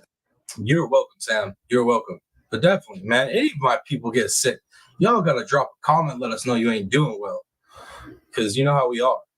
In the side of the truck behind the driver's seat, then how did the vehicle run him over? He's at the side of the vehicle. That's a huge inconsistency. Well, the whole type of accident, I mean, I'm sure when they reconstructed the accident, it was fascinating. We'll talk about that in a minute. I'm going to let the cat out of the bag here, Dave. We're going to get into this in greater detail, but it wasn't a true accident reconstruction by law enforcement. That's the huge issue here. That is We're going to a get huge issue. into that in a minute. Yeah, that is a huge issue, and we should get into that. So let's talk about the inconsistency. So you're a former baseball player. I am. And baseball players that I spoke to, I said, would you ever leave your glove, your bat in the exposed elements, meaning the sun, the heat, the rain?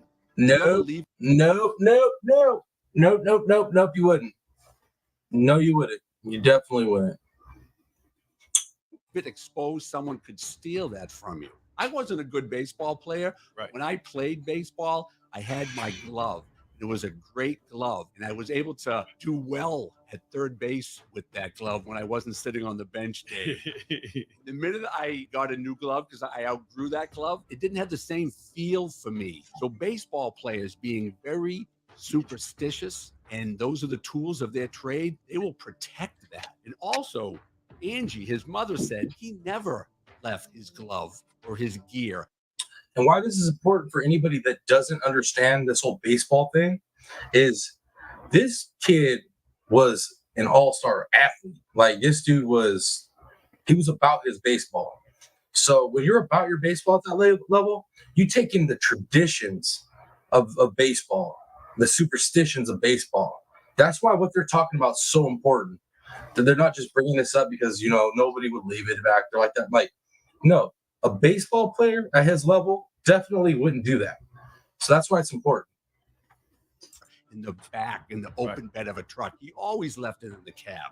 So that's a huge discrepancy because it goes to, was he behind the truck or was he to the side of a truck? Now, this is the tools of their trade. They protect that from theft and the elements. Let's take a look at the next thing. For the sake of argument, let's assume that Grant was at the rear of the truck, and for some unknown reason, the truck began to roll backward on that incline. And at some point, Grant became trapped under the truck. The truck continued to roll backwards approximately 60 feet on a rocky asphalt surface, dragging Grant for the entire distance. 60 feet.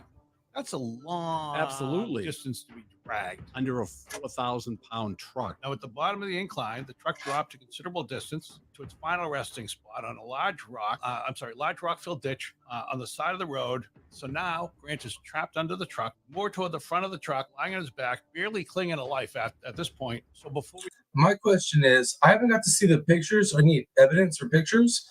If it was to have rolled back that way, at that angle, over those rocks, I'm having a hard time believing that that bumper didn't make contact at some point coming down before it angled back out. Like, that just seems super unrealistic. So I would love to see those pictures of that rear bumper. Before we go any further, there are two main factors in this case that need to be addressed. One is the truck. Two is the injuries. First of all, the truck and its safety record. 2015 Toyota. You notice the wheel is turned too, right? So, man, the math ain't mathing, guys. The math ain't mathing. We're looking at this from a law enforcement perspective, and I think the math ain't mathing for them either. Like, yeah, I don't understand. Okay, so it rolled back with the wheel turn, so it would have been turning. It would have been doing a turn, unless they popped into that position once they hit the bottom. But then I don't know. I don't know, man. I'm not buying this. The Tacoma pickup truck with an automatic transmission. Average vehicle weight is between 3,600 and 4,200 pounds. The National Highway Transportation Safety Yes, Tennessee Sweetheart. That was Kendall Ray. I'm familiar with her, and I'm familiar with her husband. I'm a fan of Mile High Podcast. I've been watching them for quite a long time. And then I also watch her husband's other podcast, Lights Out. Awesome. I was into that type of stuff before I ever got into our community. Administration gives this truck a 5-star safety rating. And again, at this stage, 2015 and 2020 is only going to be 5 years old. So it's a fairly new truck. It's a good truck. And there's no significant safety recalls, especially a safety recall in regards to a truck rolling back from a park position in park. And we know it's in park because we have photos showing that it was in park. So this comes to the fourth inconsistency, and this is probably one of the biggest inconsistencies in this whole story. An independent agency performed an Tennessee, that was just a short from Kendall Ray. It wasn't her whole entire video. I don't have that full video. But if you want to link me that, Tennessee, if you want to link me her video, I'll pull it up and go to that timestamp. If these gentlemen don't cover it, I'll pull it up and we'll cover it.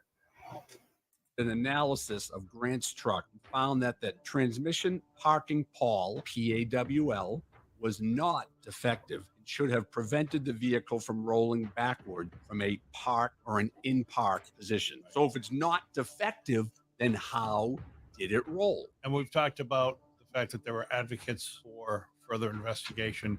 There are some people that say this was not an accident. These are the people who paid for the investigation, right? Yes, absolutely. And the cops didn't do it. We're gonna get into that very shortly. So let's stand by on that one. Let's look at Grant's injuries. After being dragged over 60 feet under a 4,000-pound moving vehicle and then falling back a few more feet into a large rock-filled ditch, a logical person would assume that there would be numerous injuries to Grant's body. He would be scraped, he would be dragged, he would have raspberries all over his back or front or whatever it was that was. It would have been his back. Yeah. Yo, criminal med. That's a. Let me read it for the people. With that high of a wheelbase, he might have lured him to get him to park by the rocks, which would put a higher, sharper ground to pretend unalive. That makes sense. That makes more sense than what the dad said happened. That makes way more sense than what the dad said happened. So, you know. Yeah, no. Come on, guys. Like, I'm pretty sure we know what happened here. All right, Tennessee dropped the link. Let me get that pulled up for you guys so it's ready after we get done with this video, and we'll listen to that as well. Let me see. Let me copy that real quick. Let me pull it up on here. Paste. All right, give me 1 second, guys.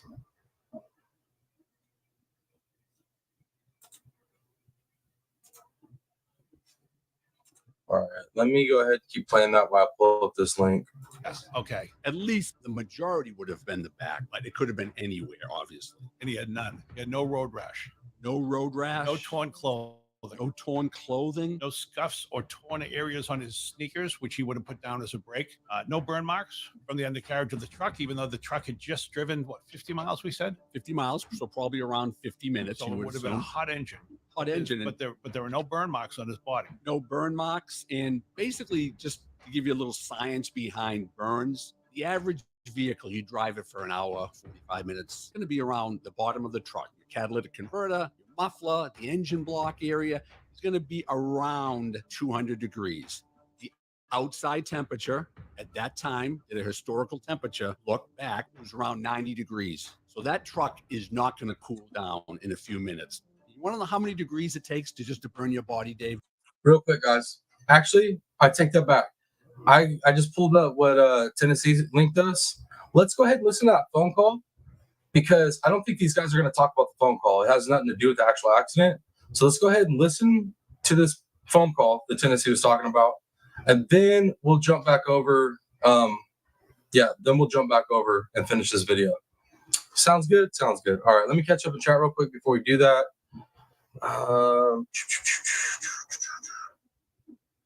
All right. Definitely body would be messed. That's here's definitely. Right? It doesn't. Math ain't mathing, baby. I'm not that good at math. I'm gonna be honest. I'm not that great at math unless it's got dollar signs, but or ounces. You know, not from that, guys. From fishing. All right. So unless we're talking that kind of math, but this math, this true crime math, I'm on that math, and it's definitely not mathing for sure. All right, guys, let me go ahead and cue up that video real quick for us. I just had it. Where'd it go? Where did it go? Okay, here we go.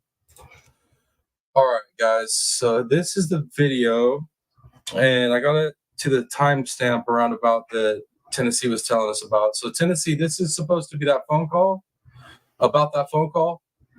So let's go ahead and listen to this. That'll give us a little bit of context before we jump back over and finish the other video. And just so they could. Give me some ones in chat as well, guys. Ones in chat. Let me know you guys can hear it.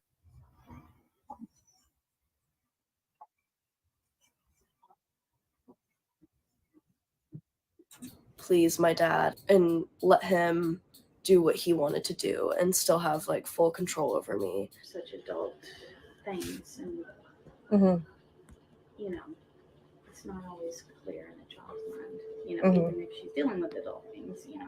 I've had 3 parents over the weekend that said, my child came up to me and asked me, what is sexual abuse? You know, where is this coming from? You know, so what, a lot of kids are being affected by the, you know, what she's gone through and what she's telling people. And then they're so young. We're talking about 10 and 11-year-olds, you know, so they don't know what to do with it. And then they go tell somebody else. And then it's like, I just don't want it to like. All right, I'm seeing the ones in chat. Thank you, guys. Thank you. Yeah, this is. To grow a life of its own. How do we contain this so that, yeah, for her sake, number one, because it isn't just about 6th grade for her. This is, you know what I mean? These are her peers all the way up. And Is Grace Christian Academy a private school? Is it a private school? Is it one of those private, like high-end schools where, you know what I mean? The parents definitely, their money is all that matters. Oh, my Lord. He did not want to go down there. So, private school, right? Private Christian Academy, where the money is definitely more important than what them kids are saying. That child, what she's talking about, literally, you're talking parents are about to go to jail. That's going to affect the flow of the money coming in. So you're talking about money, and then you're talking about an influential parent too with connections. So, dude, this is corruption like all the way around, right? This is a corrupt school, corrupt LE. Like, this is horrible. That's absolutely horrible. so I don't want something that's going to be detrimental to her, that's going to fall. She's not thinking of the future. She's thinking of right now, you know, but I'm thinking of the future and how this is going to follow her with her peers, you know. And then I also have to think about other students who are now, having to deal with We were trying to squash that as Right. far as like, we don't want other students then going and talking to So I did ask her. other students. Yeah. Who have you told? And I didn't say, who have you told that your dad sexual abuse? I didn't use that word. I didn't say that in front of No. her. I just said, who have you talked to about this? Yo, what? Dude, what? Tennessee, thank you for telling me about this. I had no clue this existed. This is insane right now. All this information is on the internet. How are we not? How is there no investigation? How is this on more than just a? This is insane. So, no investigation for Grant. We know what happened to him, and then his sister. I can't. This is insane. A lot of people need to be in trouble over this stuff. There's a lot of people who need to be legally held responsible for this stuff. Like the people at the school. This ain't just like put him behind bars. This is like some people need to be held accountable and responsible for a lot of this stuff. Yo, right, Jeannie Ange? Poor babies indeed.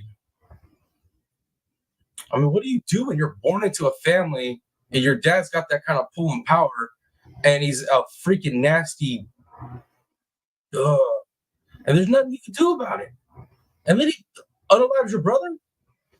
I can't even.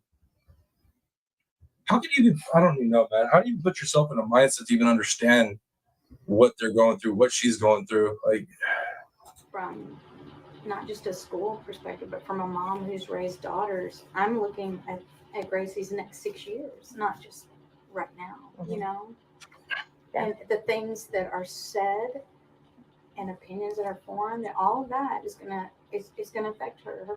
Grant first disclosed to me about the abuse with his mom and sister prior to us dating, after we had been friends for a while. I do not believe that he originally said that his father was the perpetrator, but he did share with me that his little sister Gracie had been abused in the past, and his mom had also undergone abuse of some sort, but didn't originally share with me that it was from his dad. I knew that his parents. yo, Tennessee, you should have leaked me Kendall Ray's video. I didn't know she had like interviews and stuff. I should have figured, like, when I saw her short, that there would be interviews, not on her content, but this is some good info. Were divorced. Thank you. And when I came into the picture, they were still in a custody battle and constantly going to court. And he was currently. Well, I just saw what you posted, Tennessee. Grace Christian Academy and Grace Church, one and the same. The governor of Tennessee and Tennessee senators and judge are in that church as well. Well, holy crap. Yeah, I kind of figured that was Grant's girlfriend, but like this comment right here is, I don't even know what to say.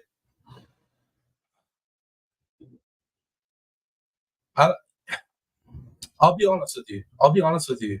If that's true, that statement is true, Tennessee, I don't know if this case is going to go anywhere. I don't know.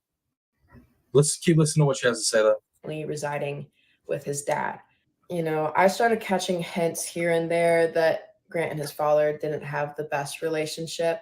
I remember one night I was riding in the car with him and he just started crying in front of me. And that was the first time I had ever seen him cry. And, it was about his dad and how he was scared to go to his dad's house. And I was a little bit confused because I was still new, but he was like, I'm scared to stand up to my father. And he just starts crying. And next thing I know, he calls his dad and tells his dad, I'm not coming home tonight. I'm going to my friend's house. And that was a really big deal for Grant. And I couldn't imagine being scared of my dad like that. Like, it's like, I know my dad will whoop my butt, right? I know that, but like I was never scared of my dad. Dude, to be that age and like be crying to your girlfriend because of how bad it is at home and that you're scared of your father, like, dude, that man's a monster, yo. I couldn't imagine my son like having to cry to his girlfriend that I'm a monster. That just don't compute. He did end up going to his friend's house, but I didn't really know much then what instilled so much fear in Grant. And then as our relationship progressed, I slowly kind of caught on to why Grant didn't really want me to be around his dad. I mean, I would only interact with him a little bit during Grant's baseball or basketball games, but beyond that, he was extremely protective about me talking to his father. But as Grant and I were dating, and I saw, the effect. Yo, that is freaking weird. Yo, like, don't talk to my dad. What? Like, what the hell? I can't. Like, who has to tell their girlfriend that? Don't just, my dad, just kind of stay away from my dad. What?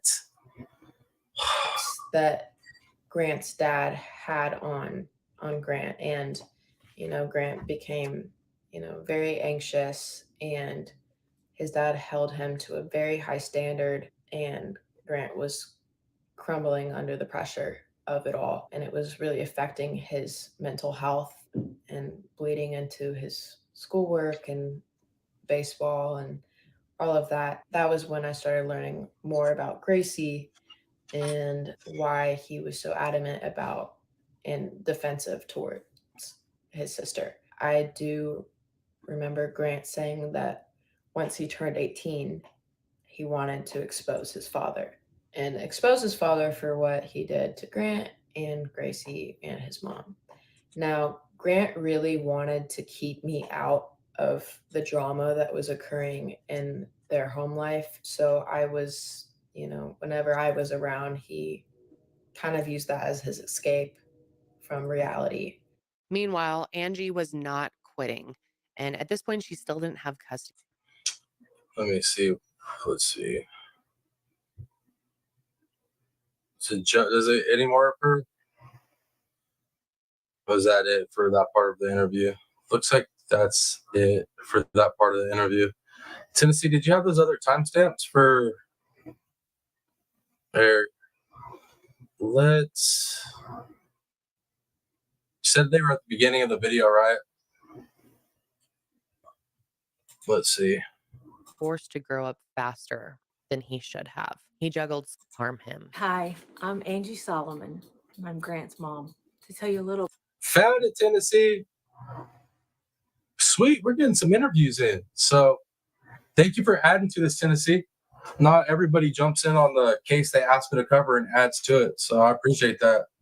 Heck yeah. About Grant and my relationship. We were very, very close from the minute he was born.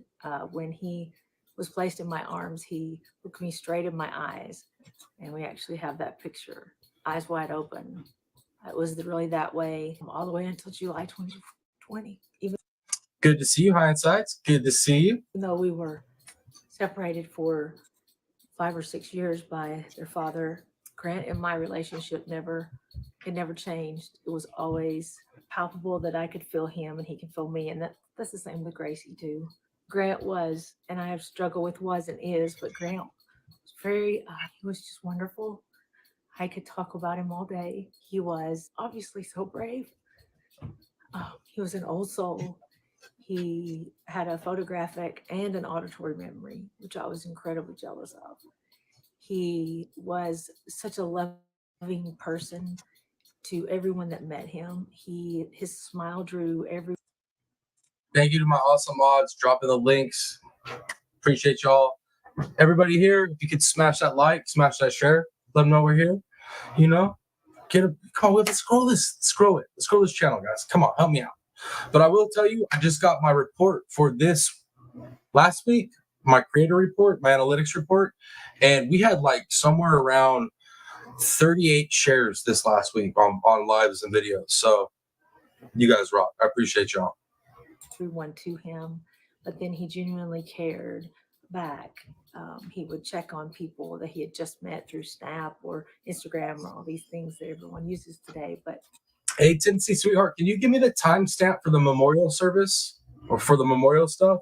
That way I could get that ready for when she's done with this part of the interview. he wasn't just on there to have a streak.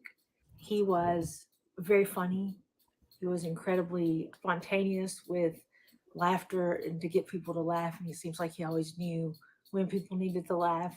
Gosh, I miss him so much. He was a big guy. He was 6'4", 210. Oh, Tennessee, why'd you do this to me?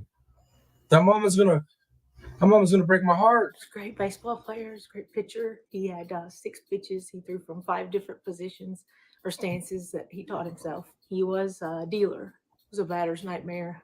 He was also a great basketball player. Baseball was his sanctuary, though. Basketball was where he says he took out his anger. And it was just filled with love. He was filled with God. He was very, very godly. He always put himself least and lowest. He would ask me 100 times what I was going to do to get them out and get them back. Very determined. Grant was incredibly smart, as I mentioned earlier, but he was a National Merit semifinalist. He was just everything, not just to me, Gracie. He was our rock. He was wisdom. He's the heart and soul of our family. Now we're trying to still learn to adjust to be here without him. Hi, my name. Let me explain something to y'all right now. One, that was really hard to listen to. Like, my heart's broken right now for her. And I don't think you guys, I don't know how many of you do editing, but that whole interview just now with the mom, that was edited. That had edit marks in it. And I'll tell you why it was edited is because that mama, I guarantee after every question, she broke down crying and had to get it back together. Those were very clean edits, but that was all edited. And that tells me that she had a hard time getting through that interview. My heart's broken for her. Oh, my Lord. My name is Gracie Solomon. I'm Grant Solomon's sister. And me and Grant had a very beautiful relationship. We were very close. We always leaned on each other when we needed to. Through all the hard times that we endured together, we just had each other's back, and he especially had mine. He was a protector. He was kind. He was very smart. He loved everyone. He's very lovable, and he had such a beautiful soul. Hi, my name is Hannah Johnson. I was Grant Solomon's girlfriend.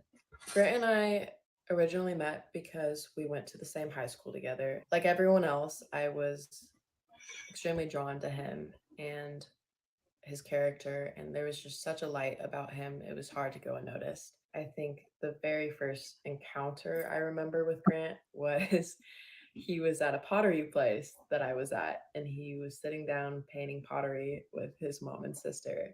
And I remember thinking to myself, wow, like this varsity athlete is taking time to paint pottery with his mom and sister. That's really admirable. But I think we officially met because one of my close friends introduced us, and then we started hanging out and became inseparable ever since. And then later down the road, that's when we officially started dating. Grant and I dated for around 2 years, and also during the time of his passing. Now, it is extremely hard for me to try to capture all that Grant was into words, but I'm going to try to with the best of my ability. Grant was the most loving, caring, dependable, respectable human I have ever met. And not only was he those things to me while in a relationship, he implemented that on and off the court and field with his teammates, his friends, his peers. And that's why he was such a leader. And people were drawn to him because of that. He was also an old soul and loved old music and was very old-fashioned. He was such a gentleman and treated me so well. He really aimed to protect the women in his life. He greatly cared for his mom, Angie, and his sister, Gracie. He was such an amazing human. And while being an old soul at the same time, he was extremely goofy and he knew when to be serious in the right moments, and then at other times knew when to appropriately be funny and let loose. And that was one of my favorite things about him. He was just so special, and I miss him greatly. Now, something you will hear me continually say. Oh man. Y'all, if you didn't get emotional on that, you don't have a soul. That messed me up. I ain't gonna lie, like the way that she described him, like, sounds like my son. Literally sounds like my son. Athletic, talented, artistic, like a strong man, like a strong man. But man, he is with his mom and his sisters, same way. Yo, this one's rough, guys. Oh, all right, let's check out the memorial. You said 118. Let's check that out before I get all super emotional. Got to put the glasses on. All right. Yo, I'm not playing, guys. Like I was sitting there watching that, like trying not to shed tears. That was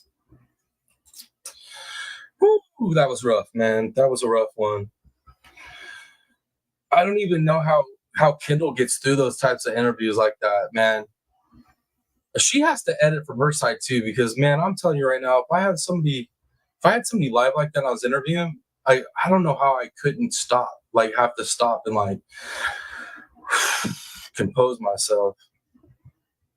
I don't know, man. Crazy. Let's check this memorial though. Let's check this part out. Yeah. Yes. And the truck wasn't rolling at that point because you would have noticed it. Right. And even somehow started. As he seemed about the car's mechanical issues, Aaron refused to have the truck examined. And again, that makes me wonder if he wants to have all these doubts right after and this, guys. The memorial's allegations right put after to this. rest. Why would he not want the car to be examined? Anyway, Grant's memorial was held on July 25th, and I cannot imagine how painful this must have been for those who loved him. Not only was Grant gone, but the circumstances surrounding his death were anything but clear. I know you aren't here with us right now, but I have faith that you will see this in some form. Thank you for being the best friend that anyone could ever ask for. I remember just a few days ago, I went out with you because you had just started doing DoorDash. You were so excited to start doing it, and it made me happy to see that smile on your face. I know that we had planned possibly in the future to get an apartment in Nashville together and even somehow start a business someday. Even though we can't do that now, I'm comforted by the fact that you're probably playing a game of catch with Jesus right now. I will never forget our jams to Pop Smoke in the car, and I certainly won't forget our late night milkshake runs at the gas station. Cookies and cream was always the best. I especially loved all of our deep conversations. You were one of the few people that I knew would drop everything if I needed to talk about something. Thank you for being right there next to me when I was going through a rough time in my life. To my dear friend and second baseman, Grant, there's been nothing that brings me more joy than getting to be a part of your story in this life. Although your journey has come to an end here on this earth, you have somehow continued to inspire so many people to treat others as Christ would. During this past week, I cannot even begin to describe how much this group of guys has talked, laughed, cried, questioned, and mourned this whole thing. I miss you more than I know how to express. We all do. I want you to know that playing baseball will never be the same. I miss your friendship and your brotherhood so much. During your time here, you touched so many people and loved everyone so well. My experience losing Grant still is the worst thing that ever happened. Before Grant left that morning, he stopped in the door and said something that was so out of character. But he said, Mom, I don't want to die in Gallatin today. So I begged and pleaded not to go, or I would go with him. Let me sit in the parking lot. I thought he was talking about his lungs from where he had COVID. He was getting over it. We were having to have x-rays and see doctors. I didn't want to be a helicopter mom, but I just thought it might just be there. He said, no, Mom, you're not going. And an hour later, I got a phone call. Grant was dead in Gallatin.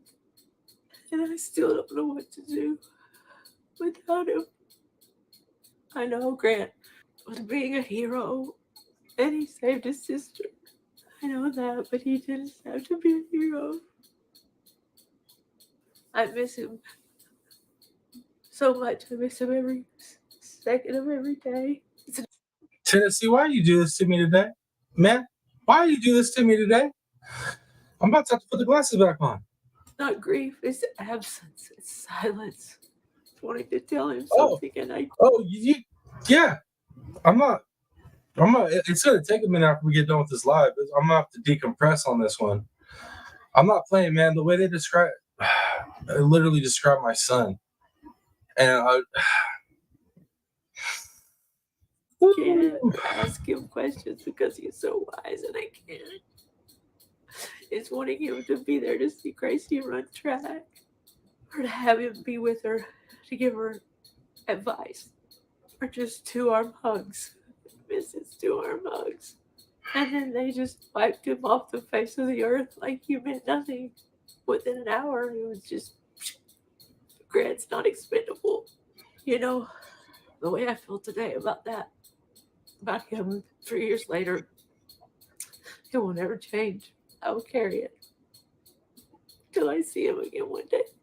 Grant was my best friend. He was my protector, and when he left to go be with God, I didn't really have that protection anymore. I didn't have the person who would always take me to go work out and we'd work out together. I didn't have that person to go sit in his room on the corner of his bed while he was playing video games and just talk with him. I wasn't able to have those hugs anymore. I lost every single thing about him, and that was the hardest time and day of my life. I miss him so much every day. I lost a part of me that day, that morning when he died, and it's like unthinkable that you see this happen all the time to other people, but then it happened to you, and I can't really put it into words how losing him has made me feel and how it's affected me and how it will always affect me for the rest of my life.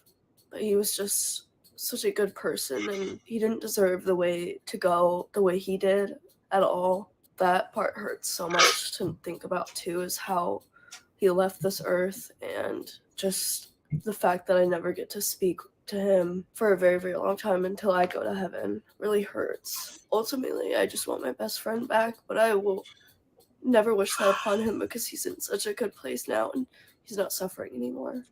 I don't really know how to put my experience losing Grant into words, to be honest. Detrimental. Heartbreaking, to say the least. It was probably the most pivotal experience of my life, and it's still extremely hard almost 3 years later. No one should. What do you mean, True Seeker went to chat, got treated like crap? Where'd you go to chat, got treated like crap? Don't be going places to get treated like crap. That's why people come here, so they don't get treated like crap. You have to undergo losing a loved one who had so much more life to live, especially in this case. It just really makes you wake up and realize that someone that you love so deeply could be taken away from you in a blink of an eye. We were with each other like the night before, and we even fell asleep on FaceTime, and I wake up to my dad telling me that Grant had been in an accident. And at the point we didn't know if he was okay or not. And I checked my phone, and I don't have a single good morning text or anything like he usually sends me. And I knew he had an appointment early that morning in Gallatin, which was an hour away. So we were waiting to hear from Angie what hospital he was at. And in the midst of panic, I insisted that I took my own car even so that he could ride home with me. Because in that moment, you just don't, your mind just doesn't automatically go to the worst case scenario. When I arrive to the hospital, I see Angie and Gracie walking towards me and just complete utter shock. And I remember Angie just collapsing in my arms and saying, "He's gone." So I go to the waiting room and I'm throwing chairs, I'm screaming, I'm crying, and I look over and I see his dad and just with no emotion on his face. And at the time, like I didn't really think much about it in the midst of all the chaos. And I go to the hospital room and he looked like he was asleep and he looked fine. And I was just praying to God that he would wake up. And yeah, it July 20th, 2020 forever changed my life. And my hope for All these girls had to have their interviews edited because they broke down that many times. I've been watching the edits in this. I know where the edit marks are. And my heart breaks for these ladies. for participating in this video is to prevent another tragedy like this from happening.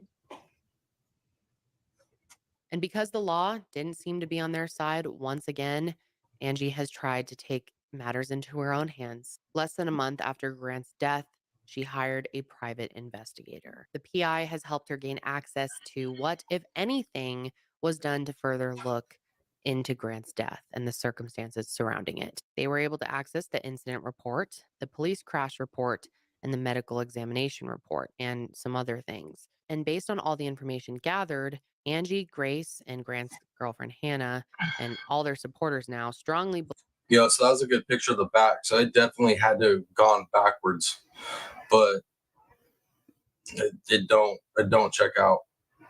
believe that Grant did not die the way that Aaron said he did. And again, just days before he passed, Grant was telling people that he was afraid of his father.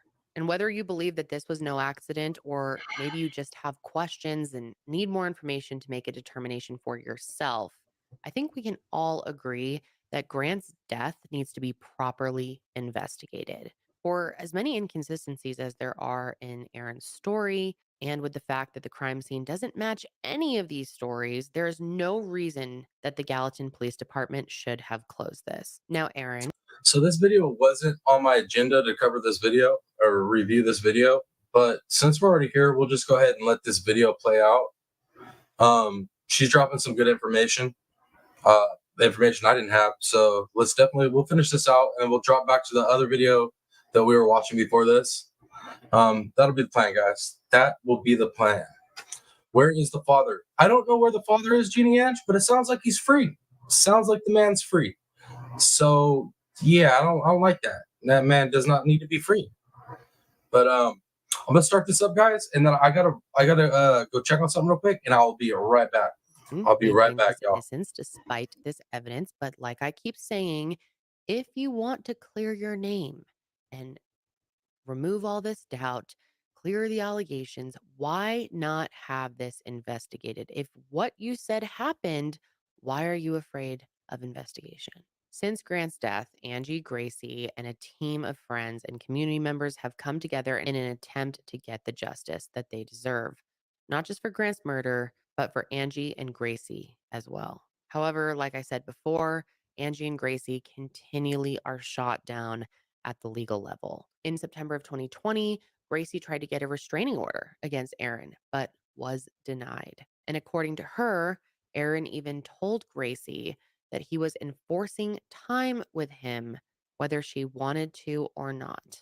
Also, in October of 2020, Angie had a friend of hers file a motion in juvenile court on behalf of Gracie. And Angie wasn't able to do this herself because she was banned from filing motions against Aaron for 6 years.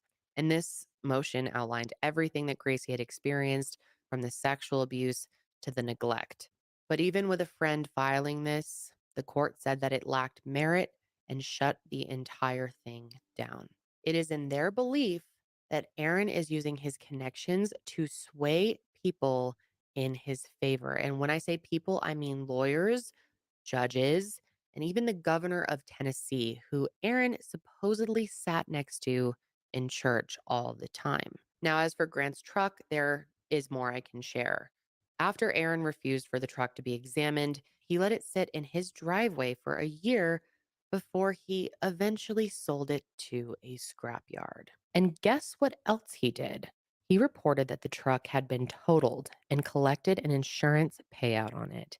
But here's the thing. Angie was smart, and she ended up tracking down Grant's truck and purchasing it in April of 2021.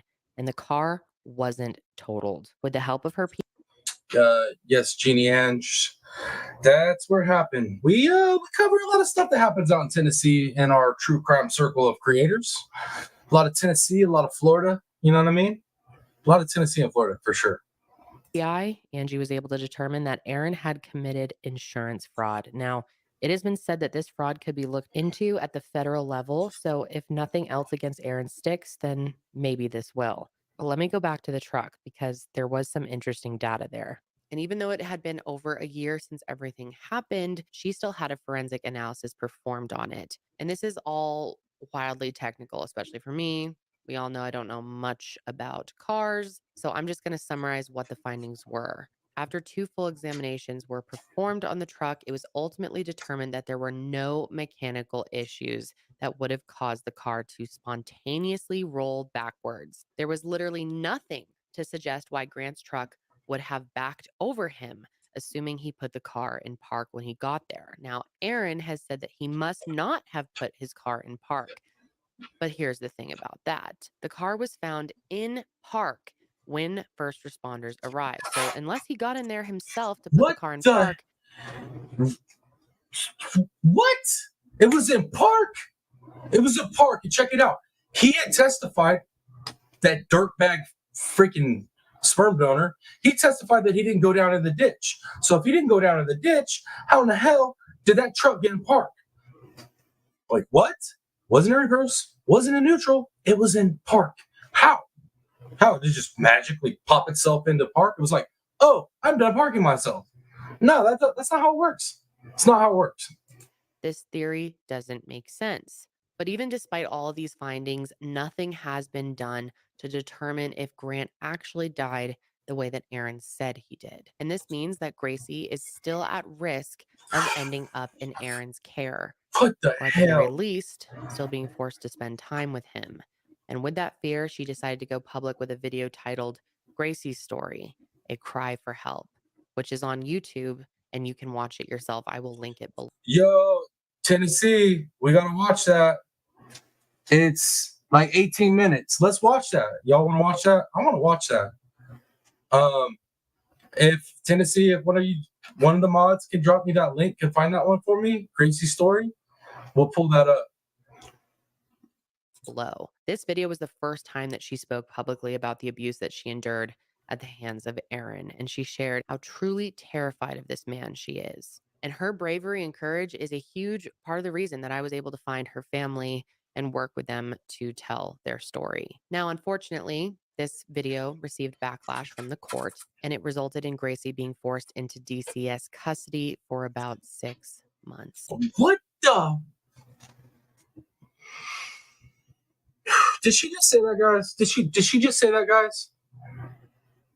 Are you serious? Bro, what is going on in Tennessee, yo? I'm having second thoughts, y'all. I'm having second thoughts, man. I lived in Arkansas for a while, and I thought Arkansas was corrupt. I learned a lot of stuff out there. But, man, this is ridiculous. Oh, Tennessee, I see the link. I'll keep playing. I'll pull that up while this is playing. All she wanted to do was to live with her mom, live without fear, get justice for her brother, and an order of protection against Aaron. But even after 2 years, she is still fighting that battle. Luckily, she is able to do that in her mother's custody, but she still has fear that Aaron is out there and could retaliate against them at any time. And that's where Freedom for Gracie comes in. Freedom for Gracie is a website and a movement created by friends, parents, teachers, and neighbors who are seeking justice for this family. The goal has been to raise awareness regarding the emotional, physical, and sexual abuse of Gracie, Grant, and Angie at the hands of Aaron Solomon. Just recently, it was shared on the Freedom for Gracie Instagram page that claims of sexual abuse against Aaron have been substantiated. A Tennessee children's case recording states that Gracie's case is being classified as abuse substantiated, perpetrator substantiated. The 5-year span that Gracie and Grant were solely in Aaron's custody is the exact 5-year span that the report said he was found to have sexually abused Gracie. Now, keep in mind, when Angie was trying to tell the courts that Gracie was in danger, they said her claims, quote, lacked merit. So my coverage of their story is not only to raise awareness about Grant's suspicious, very suspicious death, but also to share Gracie and Angie's story. Hey, Tennessee, that link's not working. I'll try to find it. I'll see if I can pull it up on my own, but that link's not working. And get the justice that all 3 of them deserve. However, as you can imagine, as the social media effort has picked up and more people are hearing this family's story, there has been major backlash from Aaron. In March of 2022, he filed a defamation lawsuit against Angie, saying that what she is doing is a smear campaign on his reputation. He says the posts and videos about him are inaccurate, including the idea that he attempted to kill Angie before their divorce. He denies killing his son, denies All right, I got that video pulled up, so when this is done, we'll watch that. molesting his daughter, denies being fired from his job, and much more. And obviously, it's because of this lawsuit and all of his connections to people in power that anyone covering this case, including myself, have to be extremely careful. And I consulted with a lawyer. Tennessee, you gonna get me shot. What the hell?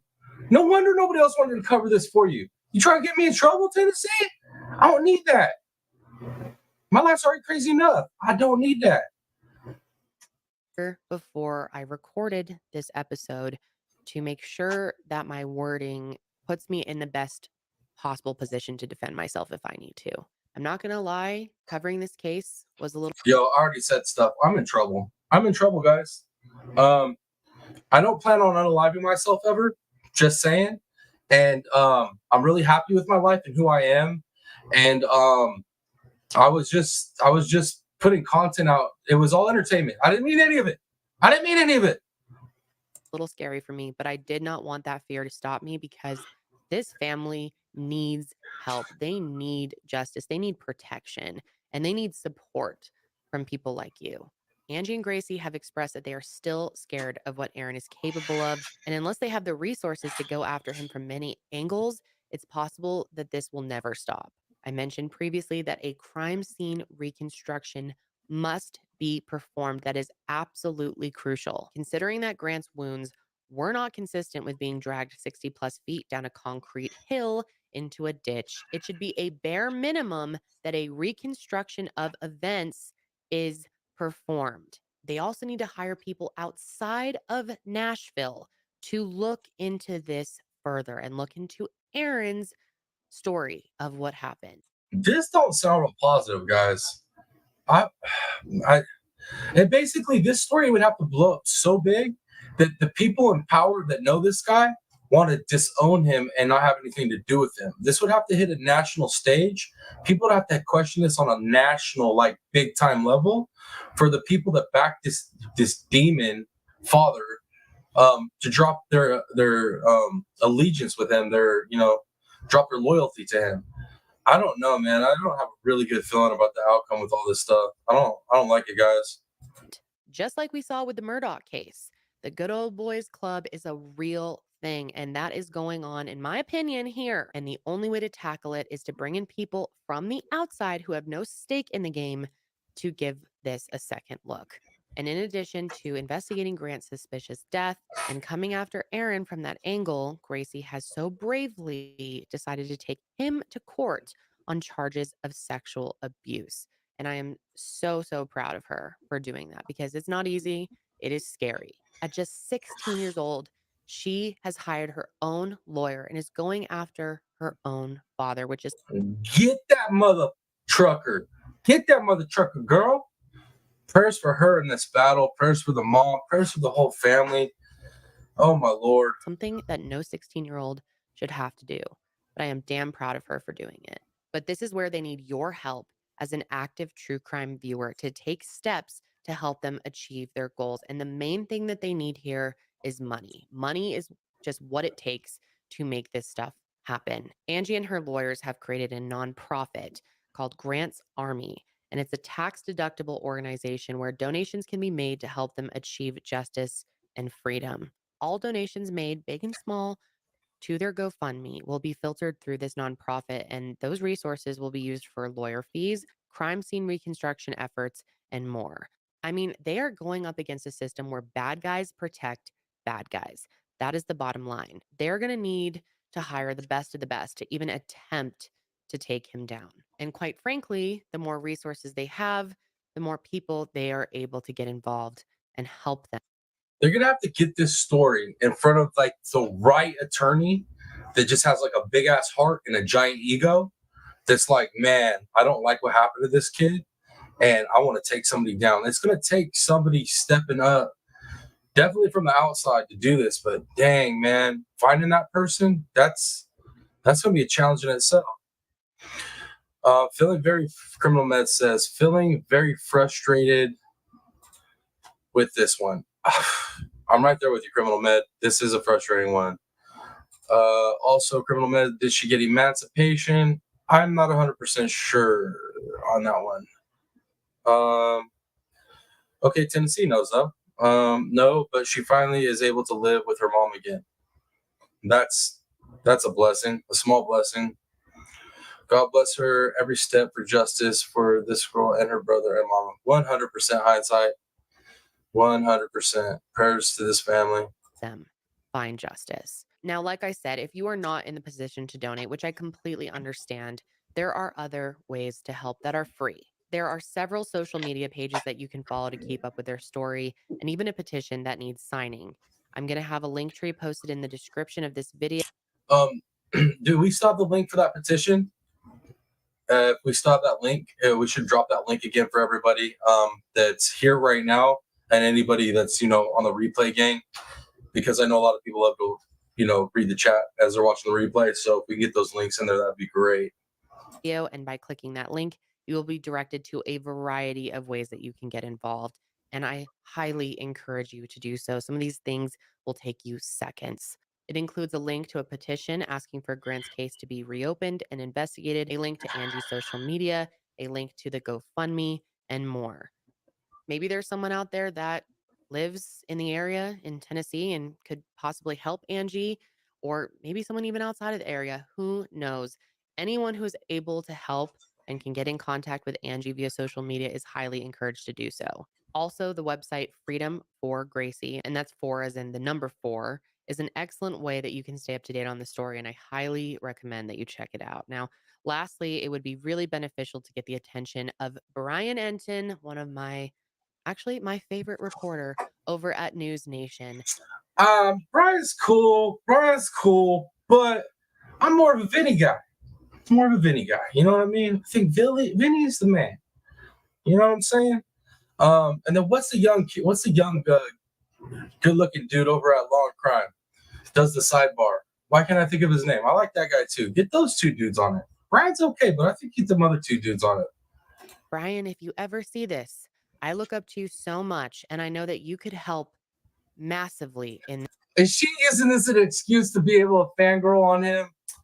Come on, Kendall. This case, News Nation is one of the best networks. There we go. That's what it is. Jesse Weber. That's my guy, Jesse Weber. I don't know why I couldn't think of his name. I love Vinny and I love Jesse. They rock. Man, and Jesse's damn hair. That boy's hair is on point every time I see him. Every damn time. Out there, probably the best when it comes to covering cases that need attention, that aren't getting the national coverage that they should be.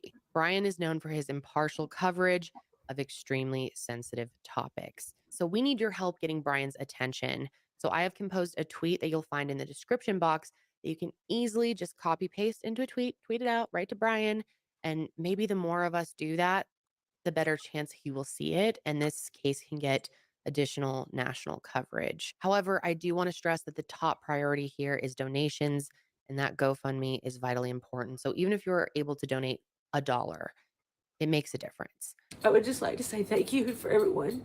My concern right now is that we are getting the word out there, and Kendall Ray is amazing for having us on so more people know about Grant.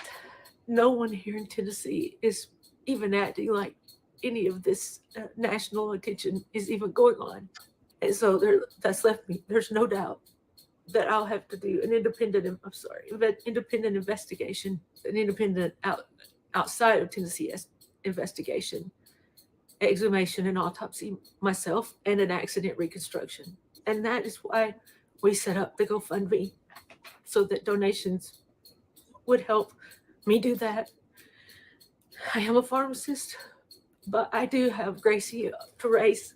God, she's home, and I do raise her on my own with no child support. And nor do I want it. We don't want it. We want to say we did it ourselves. But I put every penny I can into Grant's fund. I know that I cannot make enough fast enough to pull off every element of an exhumation, autopsy, independent investigation, and an accident reconstruction. And there'll also, I'm sure, be a legal battle for exhumation. So that is exactly what the donations are used for, and the only thing. And I just want to also say that I did set it up into a foundation. It's the Love Like Grant Foundation, which one day will be used for his legacy and probably have something to do with baseball. But also set up a DBA as Grant's Army. That's what this money all goes into, Grant's Army's fund. It is a 501(c)(3), and if someone would prefer not to donate through the GoFundMe, they can also send checks in any amount and have those be tax deductible. We really need. Let me get these chats real quick, guys. Oh, Criminal Med. So you like our boy Jesse Weber, huh? Tell me that boy's hair ain't on point every time you see him, man. I tell you what, he's got the best hair. In my opinion, Jesse Weber got the best hair in true crime. Let me see what else he's saying. Okay. Yeah, no, definitely. Pharmacists make good money, but it ain't enough for what she's going through. That's for sure.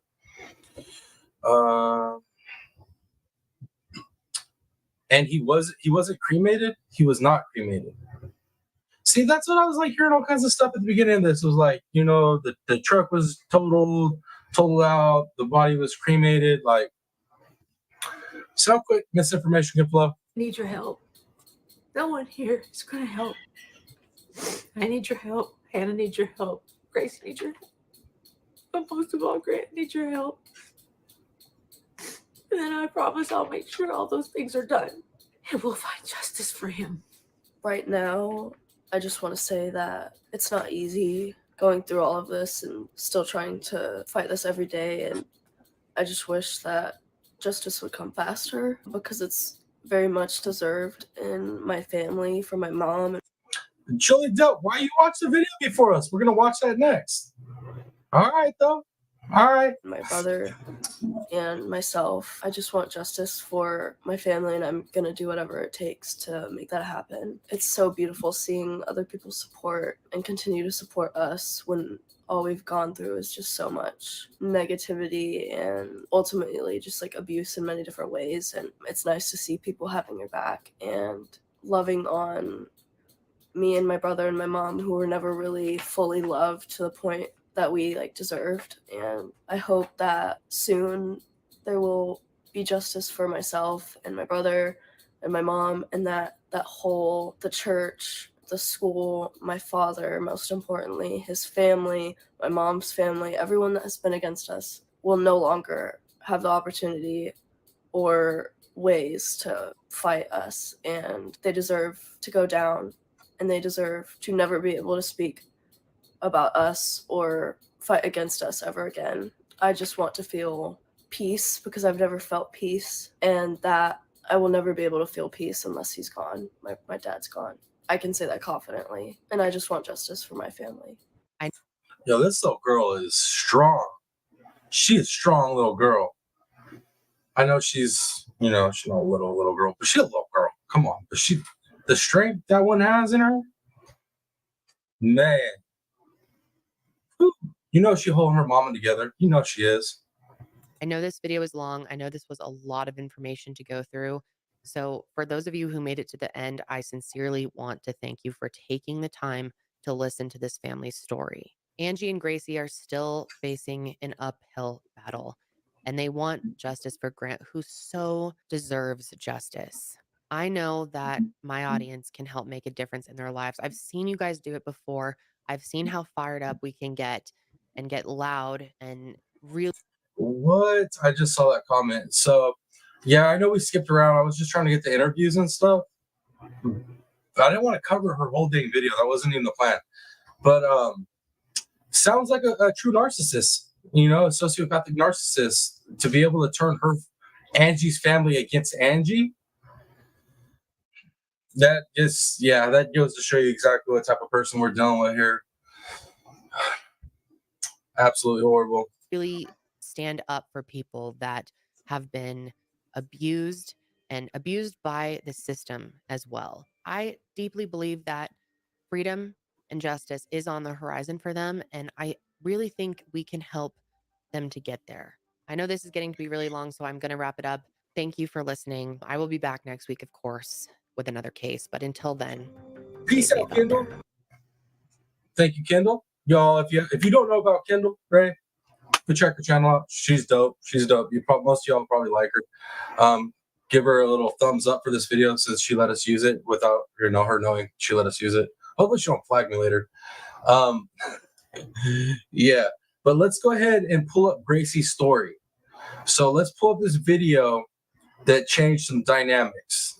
I want to hear it. I want to hear this little girl's story straight from her mouth, because what I've already heard from the other interviews, I'm impressed. She's brave. She's well spoken. So go ahead and give me some twos in chat if you guys can hear this. Some twos in chat, please.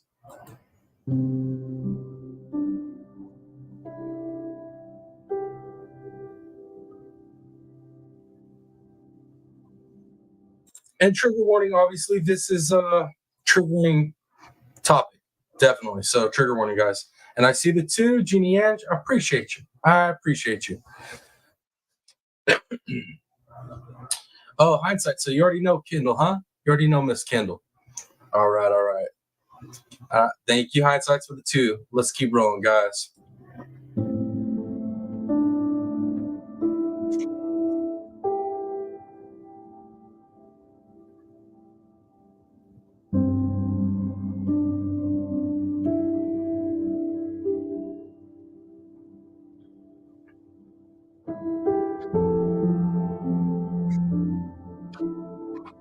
So, like, all the institutions that are supposed to be, look out for children, they're like, no, you're a liar. You're a liar. Your dad is a good person. You're a liar. What?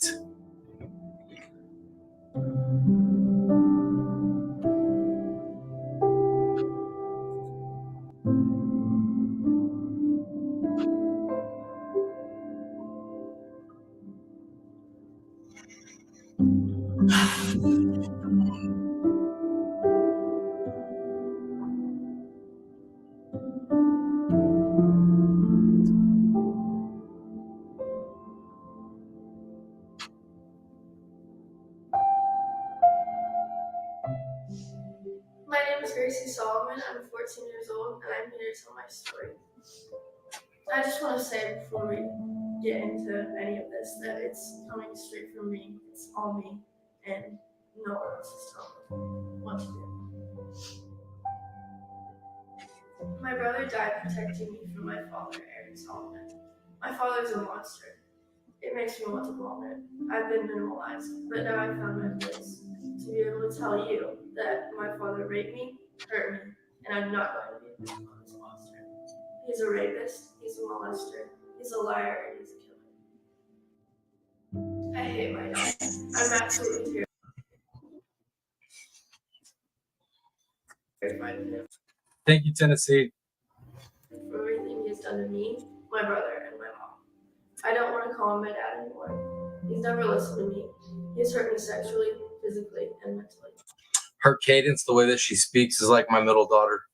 My middle daughter has that same cadence. Ugh.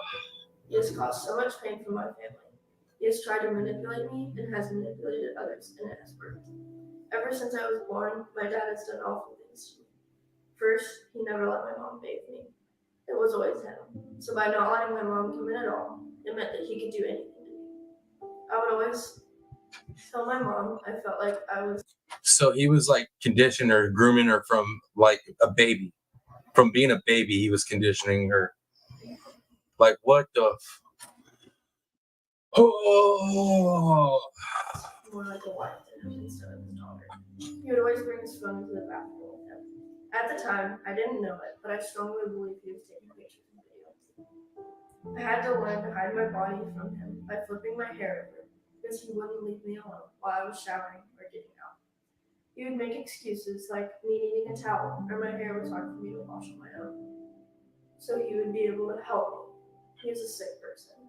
After showering, he would sit me down in his lap with only. Yeah, guys, in case you didn't hear that, in case you guys didn't hear that, that's what I was saying. From the jump, from the very beginning, this baby girl was being groomed by her own freaking father. Mom was not allowed to be in there. So he could literally, oh my God, dude.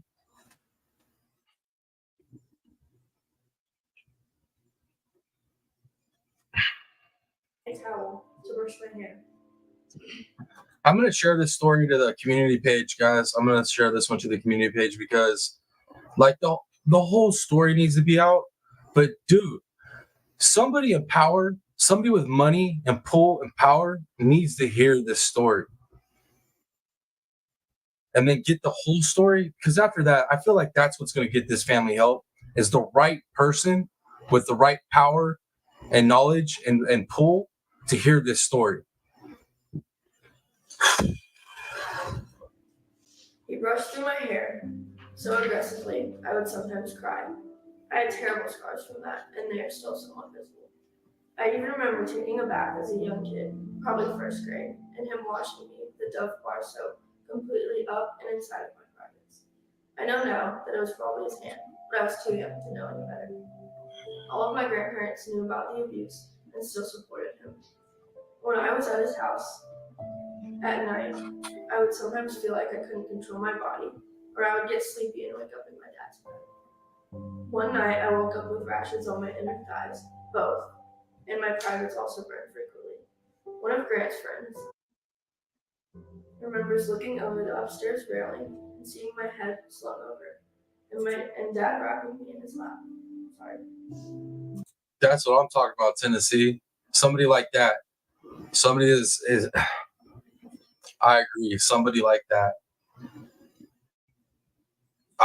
Oh my Lord, guys. This one's a rough one. Every night, my dad would lock his bedroom door. Sometimes I was sick or crying. Most of the time, probably missing my mom so much. And I would bang on his door and scream for him. He never answered. While I lived with him in 4th grade, I practically broke my back by falling and hitting the edge of a concrete culvert and big rocks. It was almost impossible to walk for a while. He didn't care enough to even take me to the doctors. I have records now of how bad my back was injured 3 years later from the incident. In the car, if we said something that made him mad, he would speed up really fast, and it would scare me and Grant. Dad is super manipulative and has manipulated so many people. He even tries to convince me that I am being brainwashed by my mom, and everything I remember never happened. He tries to scare me into thinking my mom's house is unsafe. He knows how scared I am of robberies and kidnapping or getting taken from my mom. In fact, he took me. Yo, this man is a 100% sociopath narcissist. That is like gaslighting, mental and emotional manipulation, like all of it. All the red flags that you're supposed to teach your daughters to look for. And, dude, like 100%. Like, this is a bad, this ain't a man. This is a virus. He's a virus. That's it. Away from my mom for years when I was just ending my kindergarten. Later on, he told me that I was never going back to my mom and that she was actually dead. I don't remember when I found out that she was alive, but I know Grant and I both believe she was dead for years because of him. One time at my grandparents' house, Bro, okay, let's just stop and acknowledge that. Let's just stop and acknowledge what she just said, guys, because she's blowing through a lot of information really quick, and I get why she's doing it, because as you can tell, there's edits in this video too. So that means that she had moments where she broke down and had to get it back together to say what she's saying. So I get why she's going through it fast, but let's stop and hear what she just said. Yo, he convinced those babies their mom was dead. Like, what the bro, this story right here. Tennessee, like, one, thank you for making me deep dive this, because I had no clue the extent of this all. Thank you for sending me the information. But at the same time, you owe me, because this one's hard. All right, this one's a hard one. This would have been easier for me to do had I done it as a premiere, like a pre-record. 100%. So you owe me. You owe me.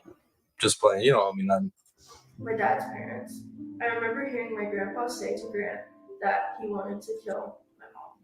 It made Grant so mad he started throwing stuff in the room. I'm sorry, Tennessee. No man, no woman or man should have to deal with any type of abuse whatsoever. Mental, physical, emotional, the other. None of it. Nobody should have to deal with that, especially at this level. I'm sorry you had to deal with that, Tennessee. I'm glad you're not in the middle of that no more. And I was so hurt and started crying. After I was finally able to start seeing mom again, my dad got mad because he didn't want to leave her. When the cops showed up, they told Grant and I that we had to leave in the cop car and mom couldn't be the one to take us. They said my dad specifically asked for us to be taken in the cop car so we would learn to not disobey him again. My mom filed for an emergency court hearing to get us back. We were in North Carolina for one of Grant's baseball tournaments when my dad said we had to go back home for court. It was only my dad and I. Grant stayed. We stopped at a hotel room in Asheville. My dad only got one bed when I had asked for two. It made me really nervous before we even got in the hotel room. When we went to bed, I remember him slowly getting closer to me until I was on the edge of the bed. I kept waking up and feeling his feet rub against mine. I kept waking up and then finally realized I felt something hard on my lower back, close to my butt. I drew an illustration of what it was like. I felt really scared and knew it was wrong. At court, Dad's attorney got inches away from my face and tried to manipulate me into thinking what my dad did to me didn't really happen by saying, "Do you really think your dad would do something like that? Do you actually remember that happening?" He was so close to me that I could smell his cigarette breath and his tone. So not just the dad manipulating or gaslighting her, the dad's attorney too. Yeah, corruption. Definitely corruption. On it. Man, guys. This is rough to listen to. Oh, I agree, Tennessee sweetheart. Castration with a butter knife? By all means. By all means. I'll hold the motherfucker down. One of y'all ladies could do it. Sign me up. Oh, my Lord. Look, man, I'm going to tell you right now, I know this probably, I shouldn't say this as a content creator, and I know we're supposed to be up here and all be PC about things, but people like this, men like this, let me say, beings like this, things like this, they deserve, oh, I probably shouldn't say it, man. I probably shouldn't say it. It's going to come off bad, but like, I'm just going to say, like, they deserve the worst punishment, like, that you could imaginably think of without me saying what the punishment should be. But I'm just, no excuses for this man to be walking around breathing oxygen. That's all I'm going to say. I'm not talking about his freedom. I'm talking about this. He shouldn't even be consuming our oxygen. And if that upsets people that I say that, well, you know, you need to check yourself in the mirror, bro. You need to really look yourself in the mirror and really wonder what type of person you are if that upsets you that I said that. Really scary. When I learned I had to go back to North Carolina with my dad, I was completely broken and didn't want to stop hugging my mom. He told my dad to pull me off of her and leave because he could. I eventually was able to go to family therapy, sometimes with my dad and Grant. One time I told Grant he could leave the room because he would always be there for me. I told him I was terrified of him being at my school and trying to get me. He got so mad. He reached to throw a chair at me, but ended up storming out of the room. He was screaming and his face was blood red. My counselor tried to calm him down. Through therapy, I've set boundaries with my dad so that I would feel better. Over the past couple of years, he has respected my boundaries, surprisingly. Now, ever since Grant passed, he knows everything I have said. He is trying to force me to come live with him this Sunday. I'm so terrified of him. I'm so scared. I can't go general or without Grant. I'm not going. I begged him in counseling to never do this, and he promised me he would never try to take me again. He is a liar. I'm so scared of that. I've seen him do terrible things to people I love and myself. Because of this, I strongly believe he killed Grant, and now he's going to kill me. Grant and my dad never had a good father-son. Man, guys, a little girl's, like, her safety, like her fallback, like the world against me, like the number one protector, the one's supposed to like make her feel like she is no harm could ever come to her, is her freaking dad. My heart breaks for this little girl, yeah. Her dad is a straight monster. Like, this is the man that's supposed to make her feel like she's ultimately like the most protected. And she feels like he wants to unalive her. If this don't make you feel some type of way, man, you definitely ain't got no heart. Yeah. Relationship because of my dad. Dad would always harm, threaten, scare, and stress Grant out so badly. Before my dad took us from my mom, Grant and I were scared of Dad because of his ridiculous and terrifying behavior. From trying to kill my mom and constantly yelling at her, to freaking us out from all the things he has done to us and our mom. When he took us, he was just as mean and hurtful as he is now. One of the things Grant said when Dad tried to kill her was, "When I'm 6'4", you will not be able to do this anymore." I have always thought about that so much. Grant meant that, and he was scared and so hurt by his dad. That is just awful, and Grant was so young. Dad is controlling in many ways. One way was by giving Indian summons and telling him that he would always have control over Grant. Dad would just scream at Grant, like I could hear it from everywhere in the house. Hey, Rooster, good to see you, my brother. Good to see you. Oh, guys, man. Oh, my Lord. This one, I'm done for the rest of the evening. After we get done with this, when we get done with this live, I'm tapped, man. My emotions are done. I'm maxed. I'm maxed.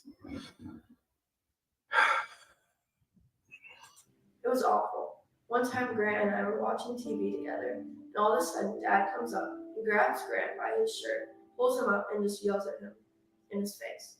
It was so bad to watch. Dad would get into Grant's head so much. He would limit food and call him fat, criticize him just to the point where Grant would. Let me see what you guys are saying in chat.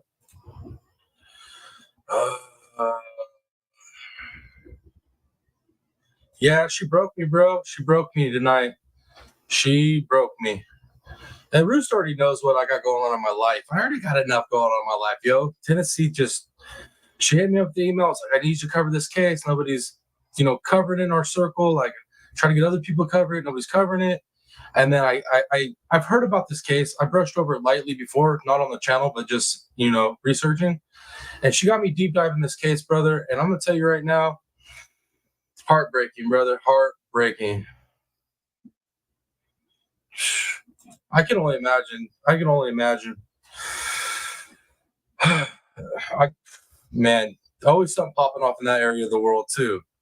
I feel so awful. Dad would limit the time Grant had in the bathroom, on his phone, etc. Why the bathroom? Dad would keep our phones in his bathroom, which is locked. In his bedroom, that is also locked.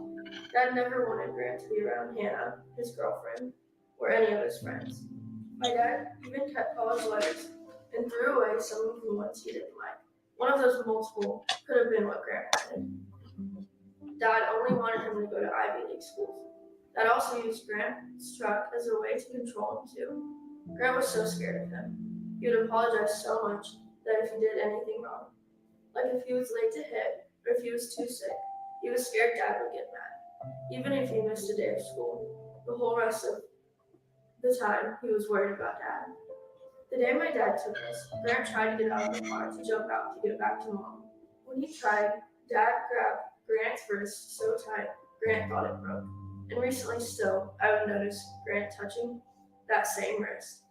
Grant had a plan to run away with me, so we did. We got a few things together and went to my mom's house. Dad is and was an awful dad to Grant. I would never want Grant to even have to know somebody like him, and I'm happy for Grant because he will never have to deal with him ever again. Dad would take any or all of his anger out on Grant, anger outburst. He made Grant train all the time and never had a break, and visit lots of schools. Dad would stalk Grant and come to every single practice, training, tryouts, just literally about anything. Grant was even scared enough to open up to Pastor Steve about help for our family, Grant, Mom, and I. Pastor Steve and Dad lied and said Grant wanted to talk about his faith and strengthening his faith.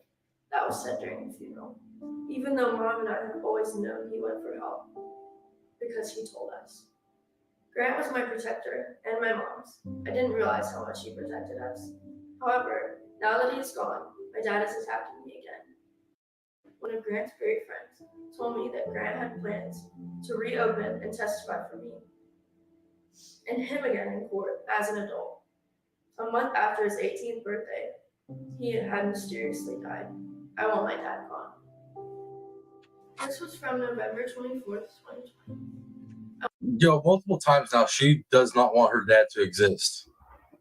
Like, she don't want this man to even be on the planet. And I agree with her. I want zero contact with him, mail, text, in person, etc. Every time he contacts me, I can't get over it. And my focus in school and out is always disrupted because of all his texting. I don't want him at school or games. I get so scared when he's around, and I feel trapped. I can't even go get a drink or go to see a friend or anything because he's right there on the bottom row. On November 19th, there was a basketball game. He got to the girls' game an hour early and was filming them, as well as almost coming in contact with me, at least 10 feet away and coming. By sneaking out, then the police left because they thought he was gone. So then my dad came back into the gym, and that's when he almost approached me. The school has forced me to go with him before, and I do not need him there. It's terrifying. I know what he's capable of, and that is what scares me. He has traumatized me, and I don't want it to be like this anymore. He needs to stop. Sometimes I'll even check behind curtains downstairs because I think he is there. He has violated the restraining order countless times. I'm not even going to the games anymore to see my brother be honored because of him, and it's not fair. I want custody completely flipped to my mom. She will show her medical records that All right, Rooster. I appreciate you dropping and saying what's up, brother. Love you too, man. Hope you and the ladies have a wonderful night, man. Get some rest. Much love, brother. Have a blessed one. she is clearly not mentally ill. She's never gotten to show those in court. It's all just lies. I want no contact, period. He makes everything so hard, and it's so scary, and someone needs to stop him. I need an order of protection. I've tried to get one with the sheriff's department, even though he will just break it. I really need someone to do something. I need my own attorney. My guardian ad litem isn't even talking to me, and she's doing things and saying things that I disagree with. No one in this court has listened to me or Grant, and that is why he is gone. So please, I really need someone to listen to me. This is from October 21st, 2020. Ever since Grant, my brother, passed 3 months ago yesterday, my dad, Aaron Solomon, has been stalking us and just coming at us by throwing away and forgetting about boundaries I had set. I set boundaries for myself a while back, and he pretty much went by those for almost 2 years. But right when Grant died, he came after me. He literally just entered himself into our home and was hugging me and playing with my hair. I hated when he did that. It makes me gag, and it makes me think of the things he was telling me. Soon after, he said that he was coming to get me. He has taken me away from my mom multiple times, and he has used the police to take me. It scared me so bad. He hasn't left me alone, and he has even contacted my friends and close people by sending videos of them. He even filmed up the homecoming court's dresses. It makes me sick seeing him or talking about him. Well, she is, Tennessee. I agree with you. I agree with you. Like, she's on a mission to get all of this out. Like, she's pressing and pressing through it to get it out. Like, she's screaming for freaking help. Man, with all that stuff that we cover out in Tennessee, man, why aren't more people covering this right here? Like, everybody puts a lot of effort into certain cases, if you know what I'm talking about out there, which granted they need the attention, but why not this one? Why aren't more people from our circle talking about this one? It's so messed up. We recently got a restraining order put in place, but he has been violating it a lot. He isn't supposed to contact me, but he has been. He is coming to school a lot, and it scares me so much. I haven't been able to go to school because of how scared I am of him. What makes me even more scared is that I've witnessed how mad he gets, and when he's mad, I know he's really mad. I know he killed my brother, and now. And like saying that, like, by no means am I throwing shade at anybody for just covering the stuff that they do cover out in Tennessee. I'm not saying that at all. I'm not trying to throw shade, but think about it right now. We have a lot of energy that are going towards cases that, unfortunately, some of them probably won't be solved. And if they are solved, the outcome, we all pretty much kind of know what the outcome is at this point. When we have a case right here with the live little girl, who just lost her brother the way that she lost her brother. I shouldn't say just, but lost her brother the way that she did. You have a family that needs our help, like right now, that needs like constant coverage. If you were to have a channel that literally only covers one case, this would be a case that's worth covering. It has everything in it, like a family that needs help, corruption, like everything. Like, man, I don't get this one. I don't understand why more people aren't like called to action on this. I'm scared of him coming near me or coming get me again, or hurt any of us. This is an essay I wrote about what I want to do in the future, and it's about the FBI. The career I want to pursue is to be in the Federal Bureau of Investigation. I know that this is something I want to be a part of. Now, She want to be in something big enough. She want to be in something that has enough power. She wants to be at a level high enough with enough power where she can come after people like her daddy. That's what she wants to do. I like this girl right here. This girl right here is what you call a survivor. She has this little thing called resilience that not a lot of people have at a level that definitely not a lot of people have. Holy crap. Man. a few reasons behind this. I want to be in the FBI to help the innocent. I can use my thoughts, and it's just something. Yeah, real quick. Sorry to interrupt one more time. Tennessee says, please, if you haven't signed the petition, please take the time and do that. If it just takes a couple of minutes. If anybody else has that link, drop it again in chat. Y'all, please sign that. Please. Yeah, criminal med, tenacity and perseverance, 100%. And you know what? I think she'll become an amazing FBI agent. She's strong, man. She's strong in the right ways that she got to be. To go through what she's gone through, I couldn't do it. I couldn't do it. Straight up tell you, I don't think I could do it. I really, really want to be, because it is extremely empowering. Helping others makes me feel content and happy. I want to feel that, and I want to make others feel better. Good girl right I there, also want man. to be in the FBI to give justice to those people who have done. I have not received that. And eventually, when I do, I want to give back and help others.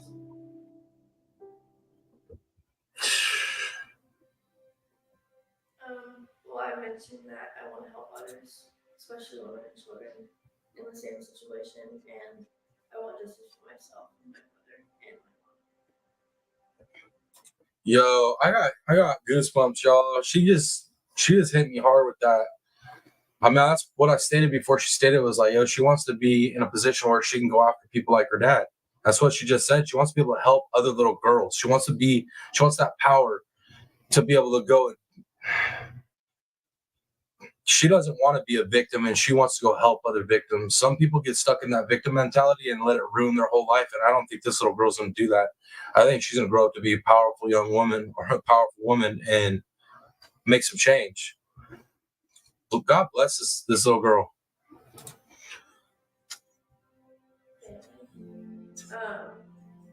Granted,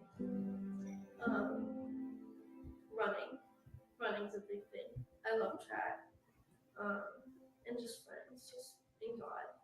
He's helped me through all of it. So. Well, God, it's just, He's answered everything, honestly. And maybe that sounds cliche, but I mean it. He does. And I've seen signs recently, and now it's kind of granted. So.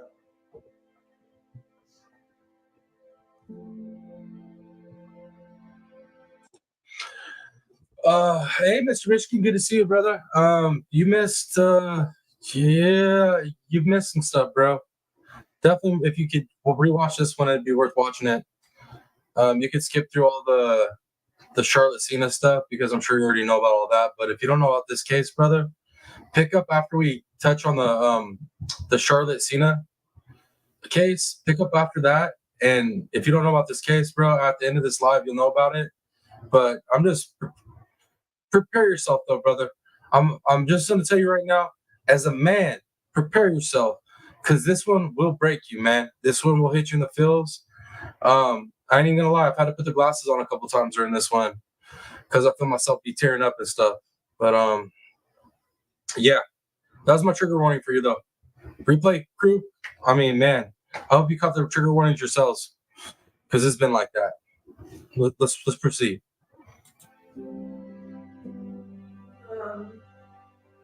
I'd like to go to UT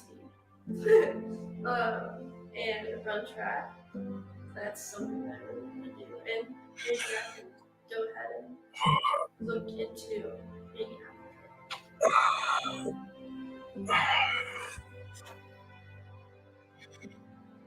I don't know how long the class is left. Yeah, but that would be amazing.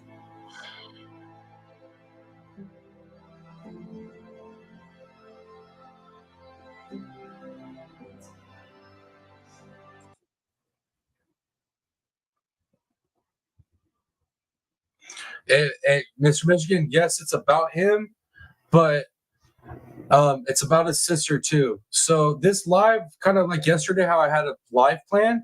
I planned to cover this case, but as we were covering it, we got more information interjected in that we could pull up. And it's not just about him; it's about his little sister too, bro. Like this story it's insane. It's in Tennessee, and to be honest with you, I don't understand why more of our friends, like our content creators, aren't covering this one. This one, like this girl needs help now. Her and her mom need help now. It's a crazy one, brother.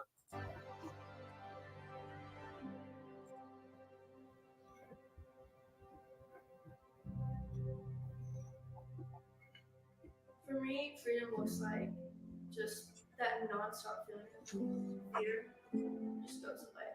And I've always wanted to just be a normal teenager. And hopefully that's maybe soon. But to me, just all my problems went away. Yeah, just being, I guess.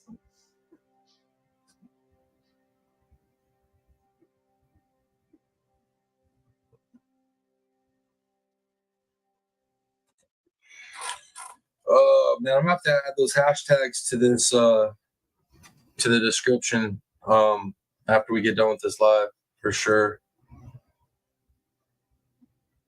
And I'll be sharing that one on our community page as well. I want more people to see that, because if they see this, then they're gonna want to dig in and find out more. You know what I mean? And if they go back and watch the live, they're gonna learn about it and they can deep dive from there. Holy goodness, guys.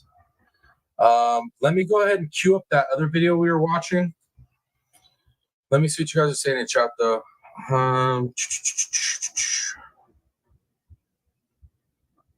Tennessee, nah. I was just playing. I'll be all right. If you got them, send them. Man, yeah, I just should have been prepared a little bit better for that one. I just didn't know so much of that information we just learned, guys. I think, back Becky, all the people that need to believe that he did this don't believe that he did this. So this dude's got people in his pocket. That's what it is. He's got money, he's got pull, he's got power. That's what's going on. Yep. And that's the worst too, right there. I hate it when it goes back to those type of situations where it's powerful people and government and it's connected to church stuff, because then it's a bad look for the church, man. Anytime stuff like this goes back to the church, it's just a bad look. And I dislike it. It doesn't do anything for the church. And not like I'm a big, go to church guy. I am a Christian and I have my beliefs. They're set for sure. But what this does for any of the faiths, anytime any corruption is connected back to any type of church, it's just no good. It's no good. Yeah, guys. So let's jump back over to this the Southern Injustice video that we were watching, where these gentlemen are breaking down, the actual crime itself, and the affidavit, and then not the affidavit, but like the police reports and stuff. So let's get back over to this one. That'll be it for us, but we got a little ways to go on this one. So, and I like what these guys are talking about. I like the points that they're making. I know we're going back from Gracie back to Grant, but it is what it is on this live. That's what we're doing. Let me see what else you're all saying before I jump back in there. Yeah, I know it's a front, 100%. You ain't gonna catch me arguing with you, for sure. But you guys, give me those deuces in the chat if you can hear this. 160. Okay. At least 160. So we're assuming it was at least 160, a lot closer to 200 degrees. So there should have been.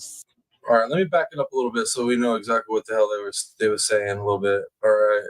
And give me some twos in chat, y'all. You guys can hear it. 50 miles, we said? 50 miles, so probably around 50 minutes. So it would have been a hot engine.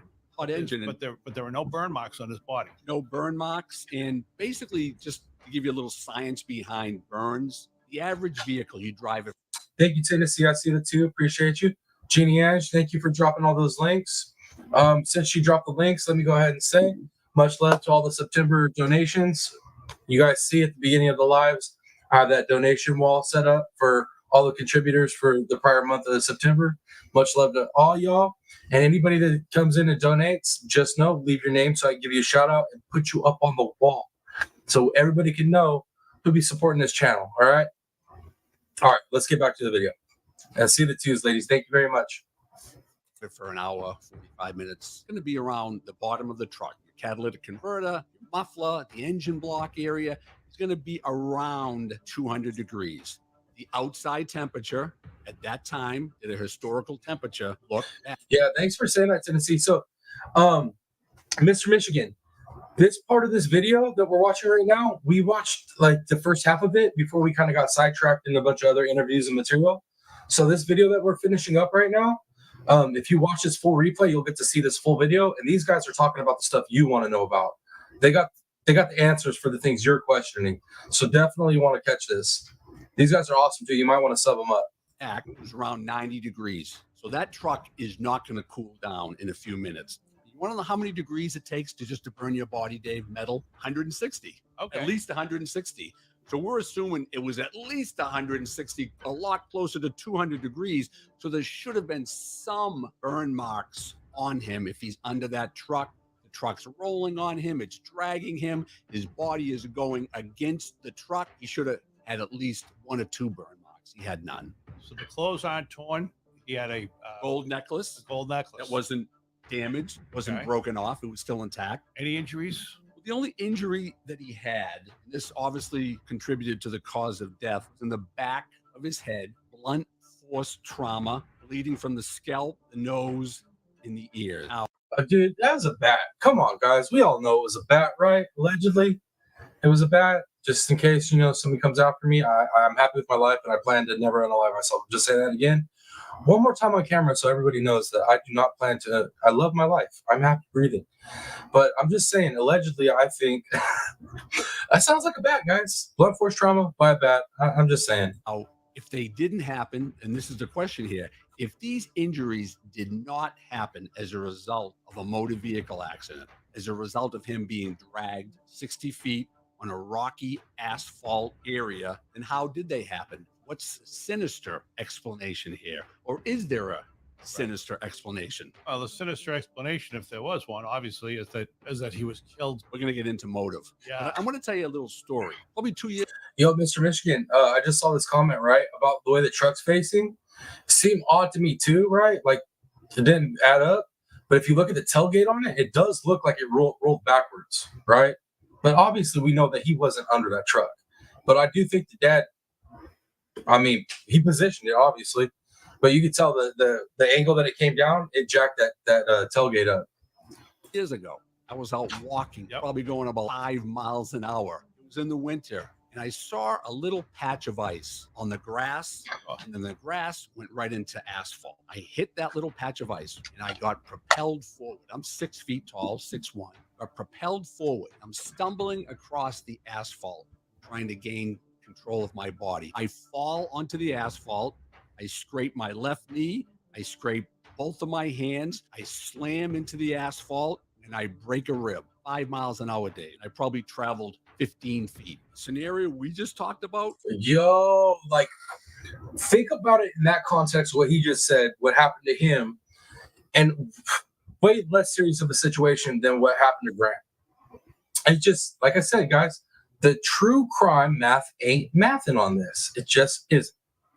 Grant, I believe he was around 6'3", being dragged down a hill 60 feet on the same asphalt that I fell on at about 5 miles an hour. And those were my injuries. So, yeah, I imagine they didn't find the bat either. I imagine that would have been, come on, man. Of course they didn't find the bat. We know what happened, guys. Allegedly, we know what happened allegedly. For him to have no injuries other than blunt force trauma to the back of his head, your radar should be really engaged at this point. It's fascinating. This brings us, I think. No, that's a good point, Mr. Michigan. You could be right.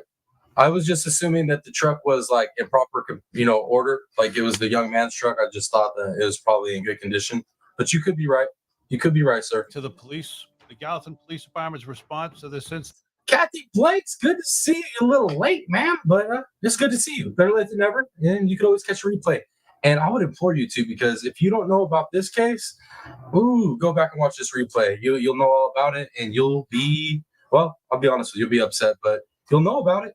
Incidents, we've hinted at it before. Let's just set the tone. Let me set the tone for you. Aaron calls 911 at 8:44 a.m. 8:48, the police arrive with EMS. At 9:41, the last police officer leaves the scene. So less than an hour. 57 minutes, Dave. You want to know how long it took for me in the past week to research and write this podcast? It took me 30 hours. And it took them 57 minutes to do a less than adequate accident.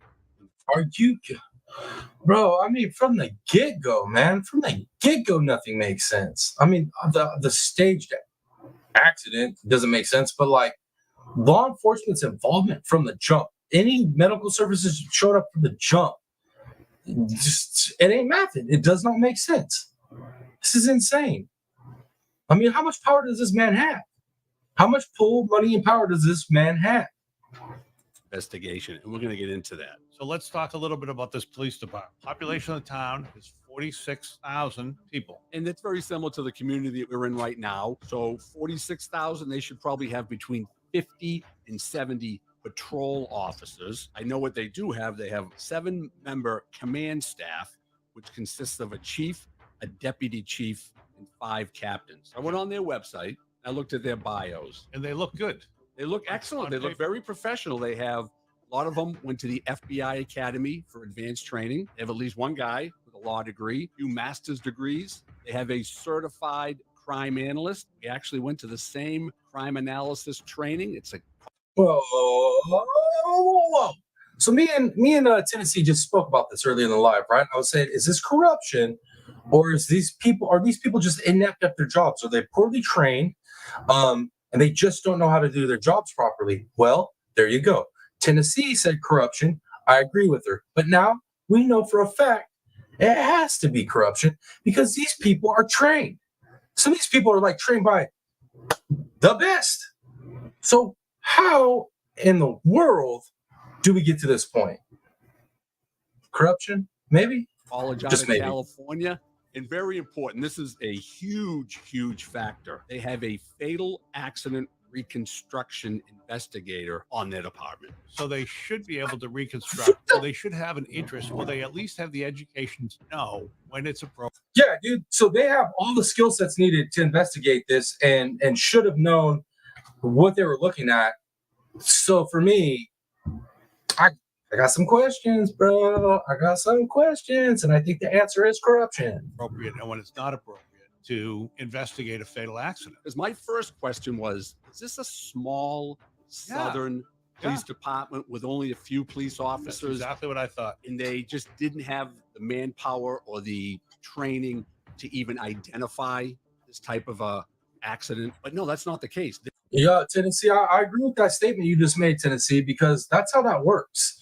That's how corruption works at those levels, because everybody has to have dirt on each other for it to work, right? For everybody to hold the line and hold the lies, is you got to be worried that your ass is on the line too. Everybody's got to be worried that their ass is on the line so that everybody toes, the story. That's definitely how it works, for sure. They're as professional as any other police department anywhere in the country serving that population. They have all the training, all the education. So what happened probably shouldn't have happened. So I'm just going to give you a by the book how police officers should respond. Yo, you guys, this channel is Del Lawrence Crime Solvers. Del Lawrence Crime Solvers. Check them out, man. I like these guys. I think I just found another favorite channel. I'm enjoying this. Yeah, this is law enforcement 101, and this is what we've talked about over and over and over again. What they should never do is take the word from the only person on the scene of an incident in which there's a victim who is seriously injured or may die. No, I'm just gonna say that dude looks like a douchebag. I mean, that dude looked like a freaking douche. He looked like one of them Weasley ass, cocky, just want to freaking throat punch him through the screen. I'm sorry, I apologize, guys. I apologize. Such as in this case, because sometimes the last person you saw is the person who killed you. Yeah, so the last person there is either a really, really good innocent witness, or to some degree they're involved. Right. The officers need to remain objective, and regardless of what a witness tells you, Dave. A witness who could be suffering a horrible loss absolutely of his child. But also could be a witness who's manipulating the situation to make you go and... Bro, he looks like Lucifer. I'm just going to say, he looked like Lucifer. Like if you were, like you remember the show? I don't know if you guys saw the show or anything. I didn't watch it, but I just saw the character that played it. He looked like he's related to this dude. Like this dude could literally play like, I don't know, man. Like he looks like a demon though. He looks like he operates on demon time, allegedly. I'm happy with my life, and I don't plan on unlocking myself. I'm just saying. One direction. So cops always have to be objective. They have to look outside the box. They have to be abstract thinkers and look at every case, from a domestic to a robbery to a shoplifting to a stolen car. And in this case, a death, not an accidental death, but possibly a homicide. You must always remain objective. And so this, and again, this is a department that has training, that has people. The fact they have a fatal accident investigator in the department, you would think that there's at least an awareness that this is the way they should. One of those? No, dude, straight up. Somebody got called and was like, yeah, don't send Billy Bob with the skills to do the reconstruction down there. This was an accident. That's what happened. I mean, at least allegedly, in my opinion, that's what happened. But come on, guys, right? Something. If they didn't have one, the Tennessee Highway Patrol has accident investigators. And there's over 1,000 fatal accidents in Tennessee per year. That means those accident investigators are highly seasoned, highly trained, and probably exceptional in their job. So it's very easy to pick up a phone, give them a phone call. Those guys will come right out, and they'll hopefully do a very thorough and professional investigation, come to some conclusion, which we're going to kind of get to momentarily. Let's take a look at how the responding officers did handle this call. Man, you know what, though? I'm looking at that bumper. I need to get some better views of that bumper. It's pulled down. It's like pulled down, not really smashed in as much as you would think it would be. I don't know. I want to see some more pictures of that, though. They arrived to the scene within 4 minutes of the 911 call, which is good. They rendered aid to Grant and did their best to provide life-saving efforts. That's always a priority. Yeah. You go to any scene, obviously you need to secure it if possible, but your main focus when it's a life or death situation, you have to go and render appropriate medical care. In this case, that was their first priority. Okay, and they spoke to Aaron for a few minutes. He's at that point, he's the grieving father. They're trying to save the kid. All of this is basically appropriate. Yeah, they're trying to be compassionate and sympathetic to his plight, so they're not necessarily going to grill him and interrogate him. But at some point after this incident, they should have pulled him back to the station where they can control the environment, they control the questions, and they try to make a more accurate determination on what happened. And as a reporter, he should understand that this is how it's done. That's the protocol. And it should all be very polite and professional, and that's the protocol. This is where it went bad. I believe that they probably had faith and trust in Aaron's initial statement. They were possibly influenced by his celebrity status and his cunning and articulate ways. If you believe it's not an accident. He looks like an evil character off a movie. He does. Straight out of Central Casting. I mean, no wonder he was in front of the camera so much. It literally looks like he should be. Oh, Kathy Blanks, you're going to have to come back and rewatch this whole bad boy because this case is crazy. Yeah, that's what they're ruling it is an accident. But you go back and watch this live, you'll understand that it was no accident. And it's something more sinister. And he conned them, the responding officers, into believing his side and the only side of the story. They dropped the ball. Absolutely, by they not did. By not investigating. And you know something? They had just followed 4 very basic steps that this whole. They didn't drop the ball, man. They threw the damn ball away. They were like, I don't even want it. They didn't drop it. These guys are just being nice. They don't want to come out and say what they're really thinking. You know what they're really thinking. They're like, nothing was done right. Nothing was done correctly. This doesn't make sense. There's questions. Whole mystery surrounding Grant's death could have been solved somewhere shortly after July 20th.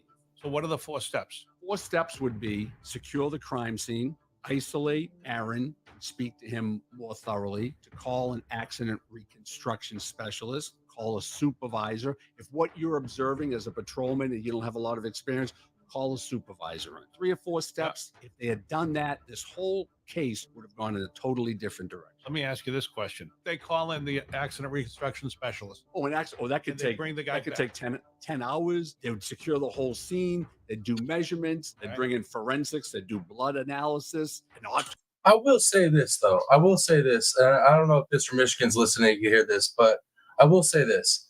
If that truck did roll down backwards, right? Like that dude had speed. Because I don't think the truck clears it in neutral, just rolling backwards by itself. I don't think it clears that much distance. So if that truck did roll backwards, the damage on the tailgate is from it rolling backwards. I think that dude was in it, accelerating backwards to get it to that point. And then I'm not sure if it was before or after putting his son right there, but I don't know how the series of events went. But for that truck to be that far back, there had to be some acceleration. It couldn't have just been just neutral momentum, just in my opinion. Autopsy would have been done. It would have impounded the truck. A lot of things would have been done. On scene, I would say probably 4 or 5 hours minimum. And then the accident investigator would go back and do all those calculations. Could take him another 20 hours. Like I said, it took me 30 hours, Dave, to do this. And we're doing a podcast. Yeah. We're looking at some of the evidence. They did the bare minimum. They did 57 minutes of less than professional police. We're going to dissect that. All right, let's take a look at this. And now let me ask you this question, because you're getting this stuff from various sources according to the information. Yeah, because the way I'm thinking about it, okay, let's just imagine the truck's rolling backwards, right? In neutral, and it's going to go down. It's going to hit those rocks, and it might make it halfway over those rocks. But I don't see it with that much of a grade. I don't see it picking up that much speed to get that far down.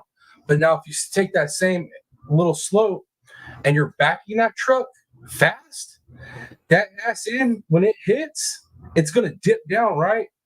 And as it dips down, it's probably hitting those rocks and smashing that tailgate in. To me, there's no way that damage is happening unless there's momentum. There's actual momentum propelling that truck backwards. If it ended up there going backwards. That's just my opinion, though. That's just thought I was thinking. Had to share with y'all. You've got there were no scrapes on the body. There were no scrapes on the sneakers. I have pictures. There was a And to add to that too, to get that truck in that position, to have that type of damage, one, the acceleration I feel has to be there, and then two, if we're talking that speed, that acceleration, that size of truck, and that terrain, and the damage the truck has, there's no way in hell that boy ends up with that little bit of damage. There's no way. There's absolutely no way. That for sure, I will say with confidence that this shit is a murder. In my opinion. Allegedly, in my opinion, I like my life. I like to breathe. Just saying. Professional accident reconstruction done to a certain degree of the truck and other factors related to this. What we're concluding here, or what we're presenting to you, the listener, to possibly conclude, something does not look right here. You must look at this more thoroughly. Yo, they're even saying that after them being professional about everything, they're even saying some don't smell right. Some don't add, the math ain't mathing. Must do a complete investigation. Yeah, let's look at what they've. Yeah, Tennessee, I just saw that, right? So, in my opinion, he probably unalived this boy, right? Was like, how am I going to stage this? Or maybe even had it pre-planned, but definitely threw that bad boy in reverse, launched it down there, lands the way it does, takes the damage that it does, he puts it in park, then probably puts his boy right there, you know what I mean, where he's claiming that he was. Or maybe he put him there first and backed up over him, but then there would be more damage, right? So, dude, it had to have been the truck got put there, then he got put there, but he was already unalived when he got put there. That's just my opinion. That's what I'm thinking happened, guys. Allegedly, I like to breathe, too. Missed by not performing this thorough investigation originally. If Grant's truck had rolled backwards, the tire tracks would have been evident at the entry point into the ditch. Is that true? Absolutely. The foliage in that area, it hadn't rained for at least a week. Okay. Prior to that So it's going to break up the. So it's dry, it's brittle. The grass is green, some of it's dead. So as the truck is rolling backwards, you should see tire tracks rolling in a certain direction. What they actually saw, tire tracks coming in the opposite direction. If they were going north to south, down a hill, top to bottom, you would see north to south. Yo, all right. So, man, if that's the case, if these guys don't even think it went backwards, okay, so now let's think about this. The grass isn't pressed down, though. What if he was accelerating fast enough off that he clears that grass, and that's why we don't see the press down? And then that explain the angle coming off the back end, right? Hitting first, and then bouncing a little bit past those rocks, landing where it's at right now. I mean, I don't know. It's suspicious either way, guys. What was on that scene was south to north tire marks, which makes someone believe that the truck was actually drove into the ditch from the opposite direction. Also, it was a. So then if it was drove into the ditch, say it's that option, right? Say it wasn't backed with acceleration off into the ditch. If it was forward into the ditch, that means that dude literally jacked that tailgate up to make it look like it was crashed going backwards. Unless it, like, you know, Mr. Michigan said it could have been a existing, damage to the truck, but I don't know, man. I just feel like that kid probably wouldn't be driving that truck around with the beat up tailgate like that. You know what I mean? I don't know.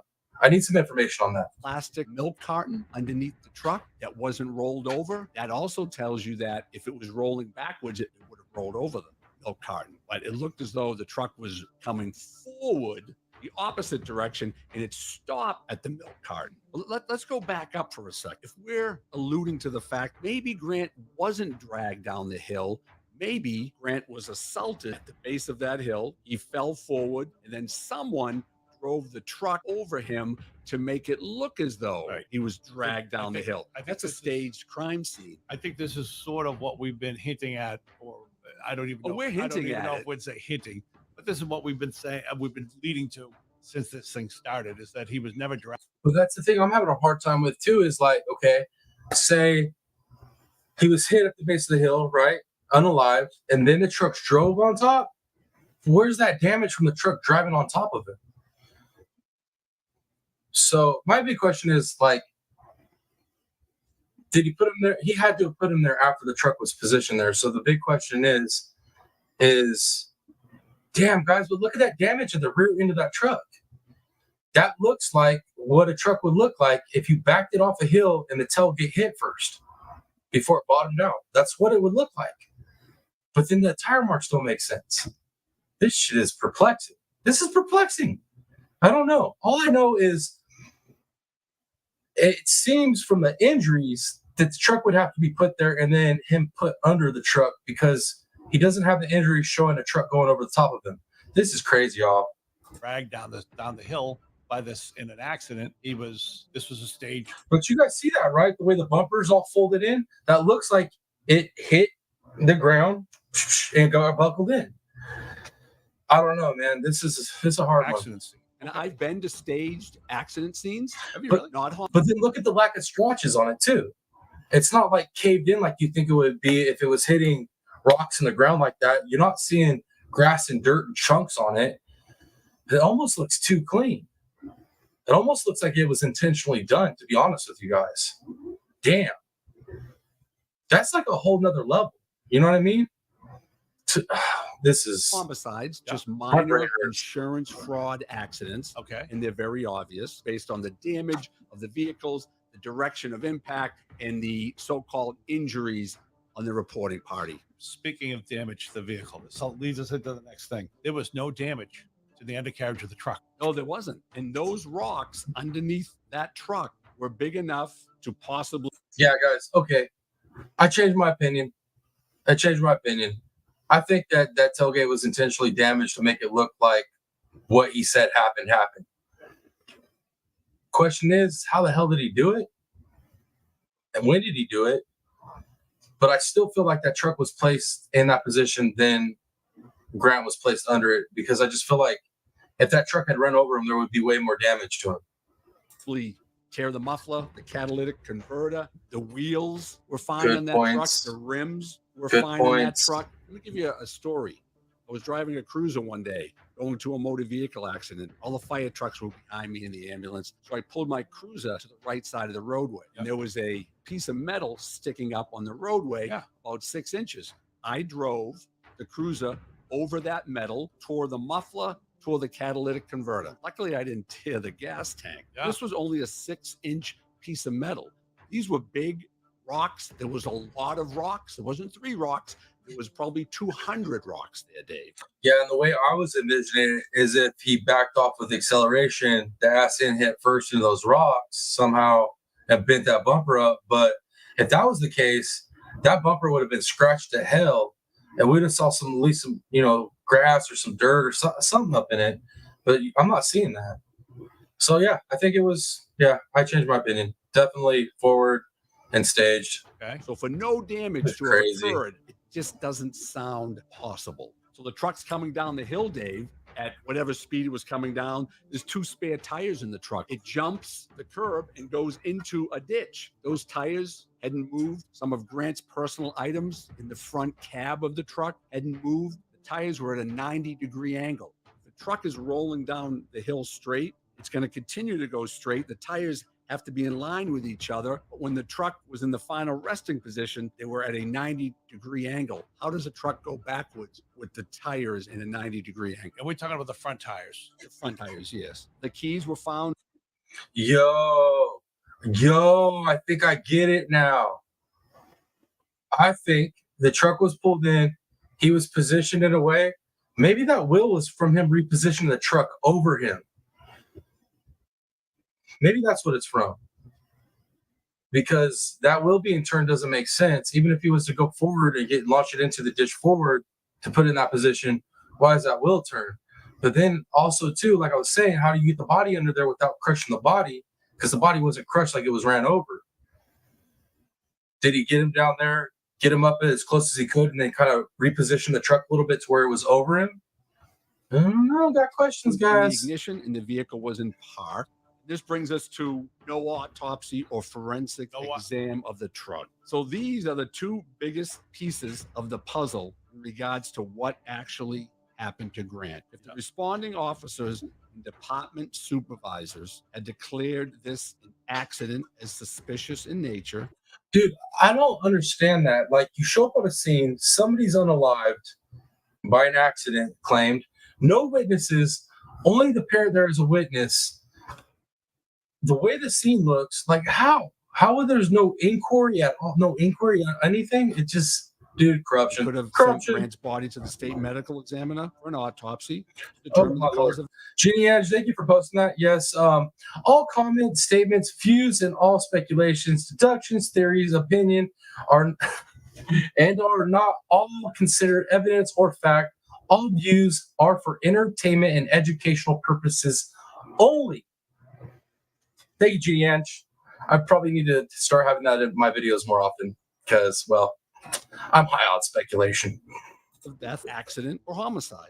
They also could have had his vehicle impounded, conducted a forensic exam to determine if it had any mechanical defects that would have caused it to unexplainably roll backwards. We really could go on for quite a while about the failures of the initial investigation by the Gallatin Police Department. But there's one final bit of information that every cop should know. It has to do with Grant's belongings. And I learned this the hard way. Okay. So Grant's belongings, some of his belongings, his goggles, hat, and cell phone were left at the scene. Let me go back to my story. As a young rookie officer went to a drug overdose. 18-year-old girl. She was in a drug house. They went there.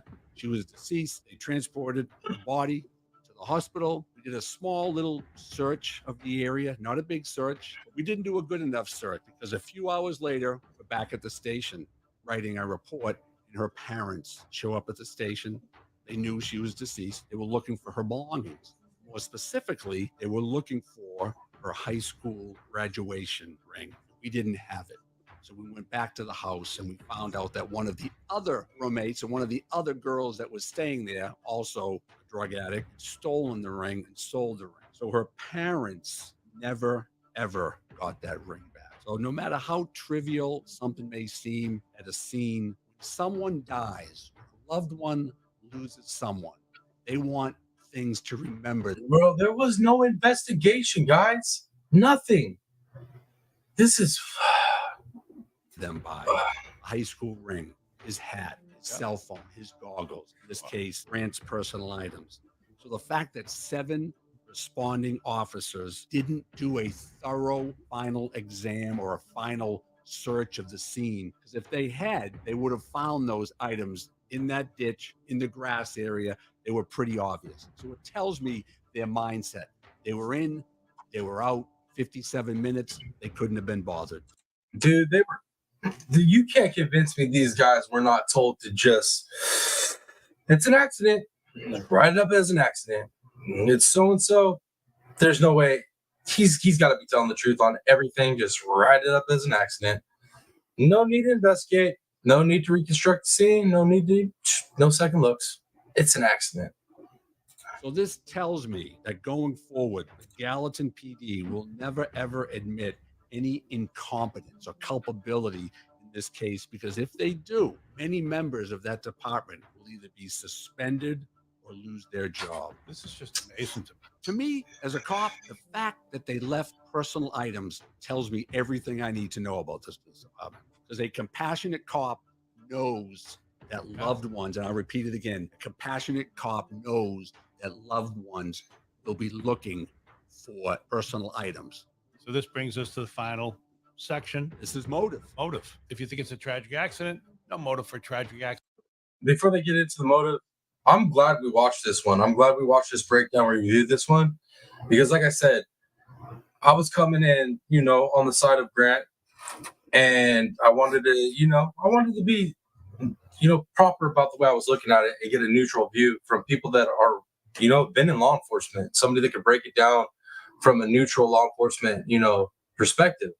But after watching this, these guys are pretty much confirming that everything that we're thinking about this case is pretty on point. And you could tell these guys are holding back. You could tell that they're being professional, but that if they could investigate it, somebody losing their job. accident, just an accident. Just an accident. There's no motive. There's nothing wrong with that But situation. if you're saying, why would somebody want this person killed? We've got the allegations. Absolutely. So let's go to the first one. Are we going to go to the stranger? Well, we always go to the unknown stranger. Man, I didn't know if they were going to cover allegations. I didn't know if they were just going to cover the accident.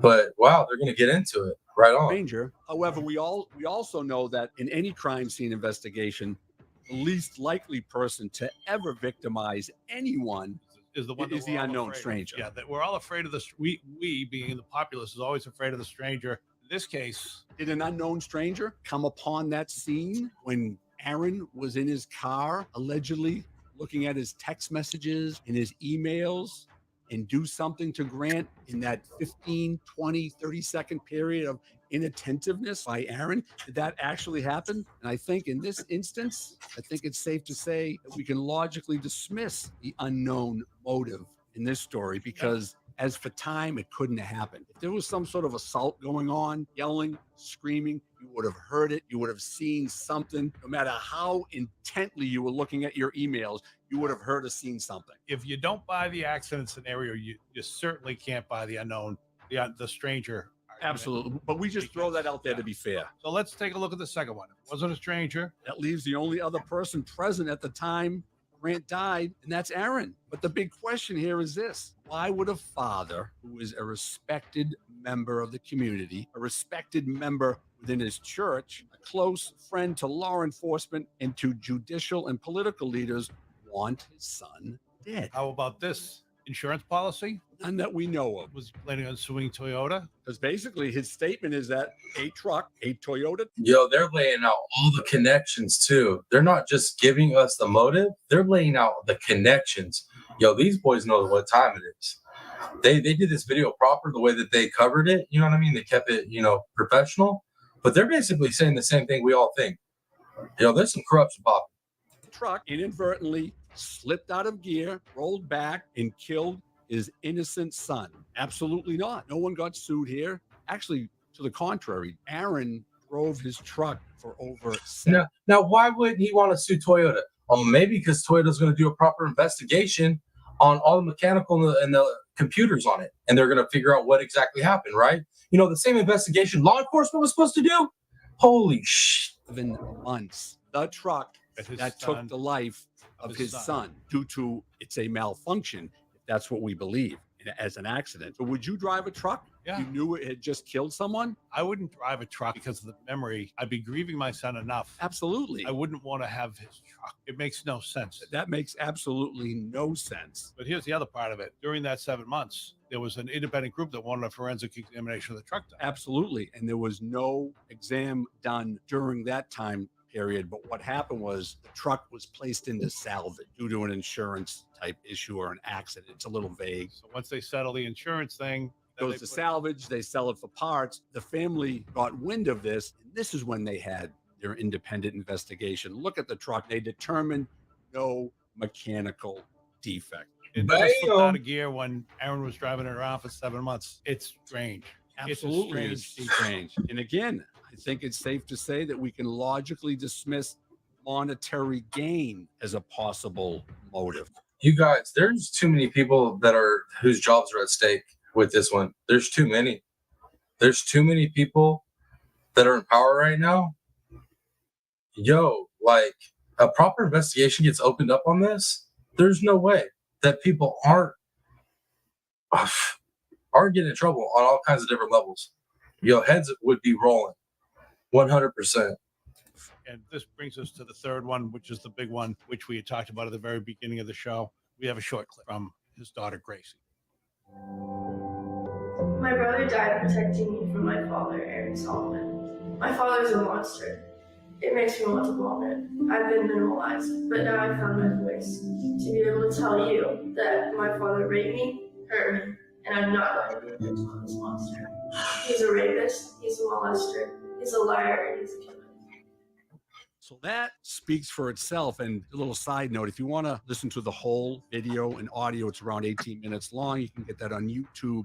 Gracie's story, a cry for help. And with Gracie, who's Angie's daughter and Grant's Younger sister, yep. alleges that her father abused her, alleges that he is a sociopath, and that he's responsible for the death of her brother. Physical, domestic, sexual abuse. That is what's being alleged. More specifically, sexual abuse. And some of the big factors on this case is that many school and spiritual and law enforcement personnel who are mandatory reporters of domestic violence and sexual abuse have either refused to help this family or are just so incompetent that they can't help this family. So the question here is, why was Grant possibly targeted? Well, Grant made it known to people that when he turned 18 years old, in which he was 18 at the time of his death, he would be willing to testify against his father as to all the years of abuse that he allegedly had committed against his sister and mother. So therefore, to protect his lifestyle, his reputation, and most importantly, his freedom, Grant needed to be silenced. So the years-old motive, Dave, of eliminating a witness or witnesses to a crime may be behind Grant's suspicious death. It's our hope of doing this podcast that whoever is responsible, political leader, law enforcement leader, judicial leader, take a more in-depth look at this entire case and try to serve justice for Grant's family, for Angie and Gracie. Oh, this was a horrible one. Yeah, it's a sad one. It's a sad situation that hopefully can get better at some point. So that's been it for Dave and Dale. And the Crime Solvers podcast and the Real Stories by Real Cops podcast. We'll be back with separate podcasts next week. Thank you for listening. We appreciate you.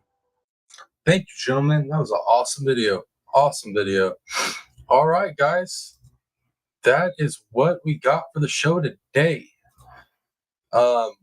Once again, that was brought to you by request by Tennessee Sweetheart. Thank you for requesting that. Kind of thank you. I don't know, man. That was rough. That was really rough. I don't know what you're doing to me. But yeah, guys, thank you all for coming. Replay Gang, you made it this far. You guys rock. I'm gonna get off here and get something to eat. Your boy ain't even eating today. I've been fasting this whole time, so I need to eat something. And I'm sure somebody's gonna be going live soon. Jeannie Ange, you're still in here. I have a question for you though, real quick, man. Do you know when Turtle Island's gonna be? Where we start voting for contestants. If you're still in here, I'm curious. I've not got a direct answer on that. Maybe you might know. Maybe you don't. Maybe you don't. Yeah, Tennessee Sweetheart. Seriously, they are awesome.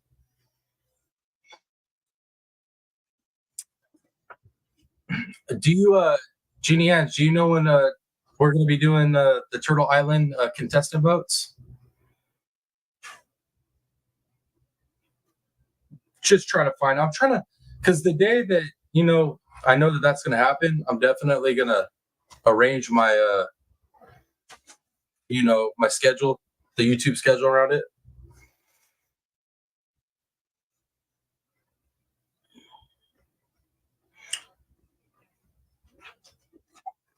All right, guys. Well, Jeannie Ange, if you Sunday, holy Lord, I gotta wait till Sunday. Okay, well, I guess my schedule is opened up for YouTube, so I don't have to worry about that. Thank you, Jeannie Ange. I appreciate you. Thank you. So we gotta wait till Sunday. All right, guys. So that's it. Man, almost 4 hours. You guys rock for hanging out that long. Thank you. Thank you so much. And once again, thank you, Tennessee, for that case. We're gonna have to keep caught up on that, guys. If you can go sign the petition, I'd appreciate that too. If you guys want to donate to their cause, that'd be awesome. But yeah, man, what's up next? I don't know what we're gonna do tomorrow. I got a couple ideas, but I'm not 100% sure. So I guess it's just gonna be a surprise tomorrow. See what I pop up with on the thumbnail, right? But let's go ahead and wrap it up so I don't do my 30-minute close. You guys, description, links for the socials and links for donations are down in the channel description. They're down in the video description. So if you'd like to donate, go hit that up. If you'd like to get a hold of me for a case to cover, hit me up. If you do donate, let me know the name so I can post it on the donation wall, the appreciation wall. And yeah, that being said, guys, I'm going to wrap it up right here. It's your boy, the Real Piscine Predator. And until next video, let's back it up. It's your boy, the Real Piscine Predator, aka TPP, baby. Till next video, I'm out, y'all. Much love. Peace.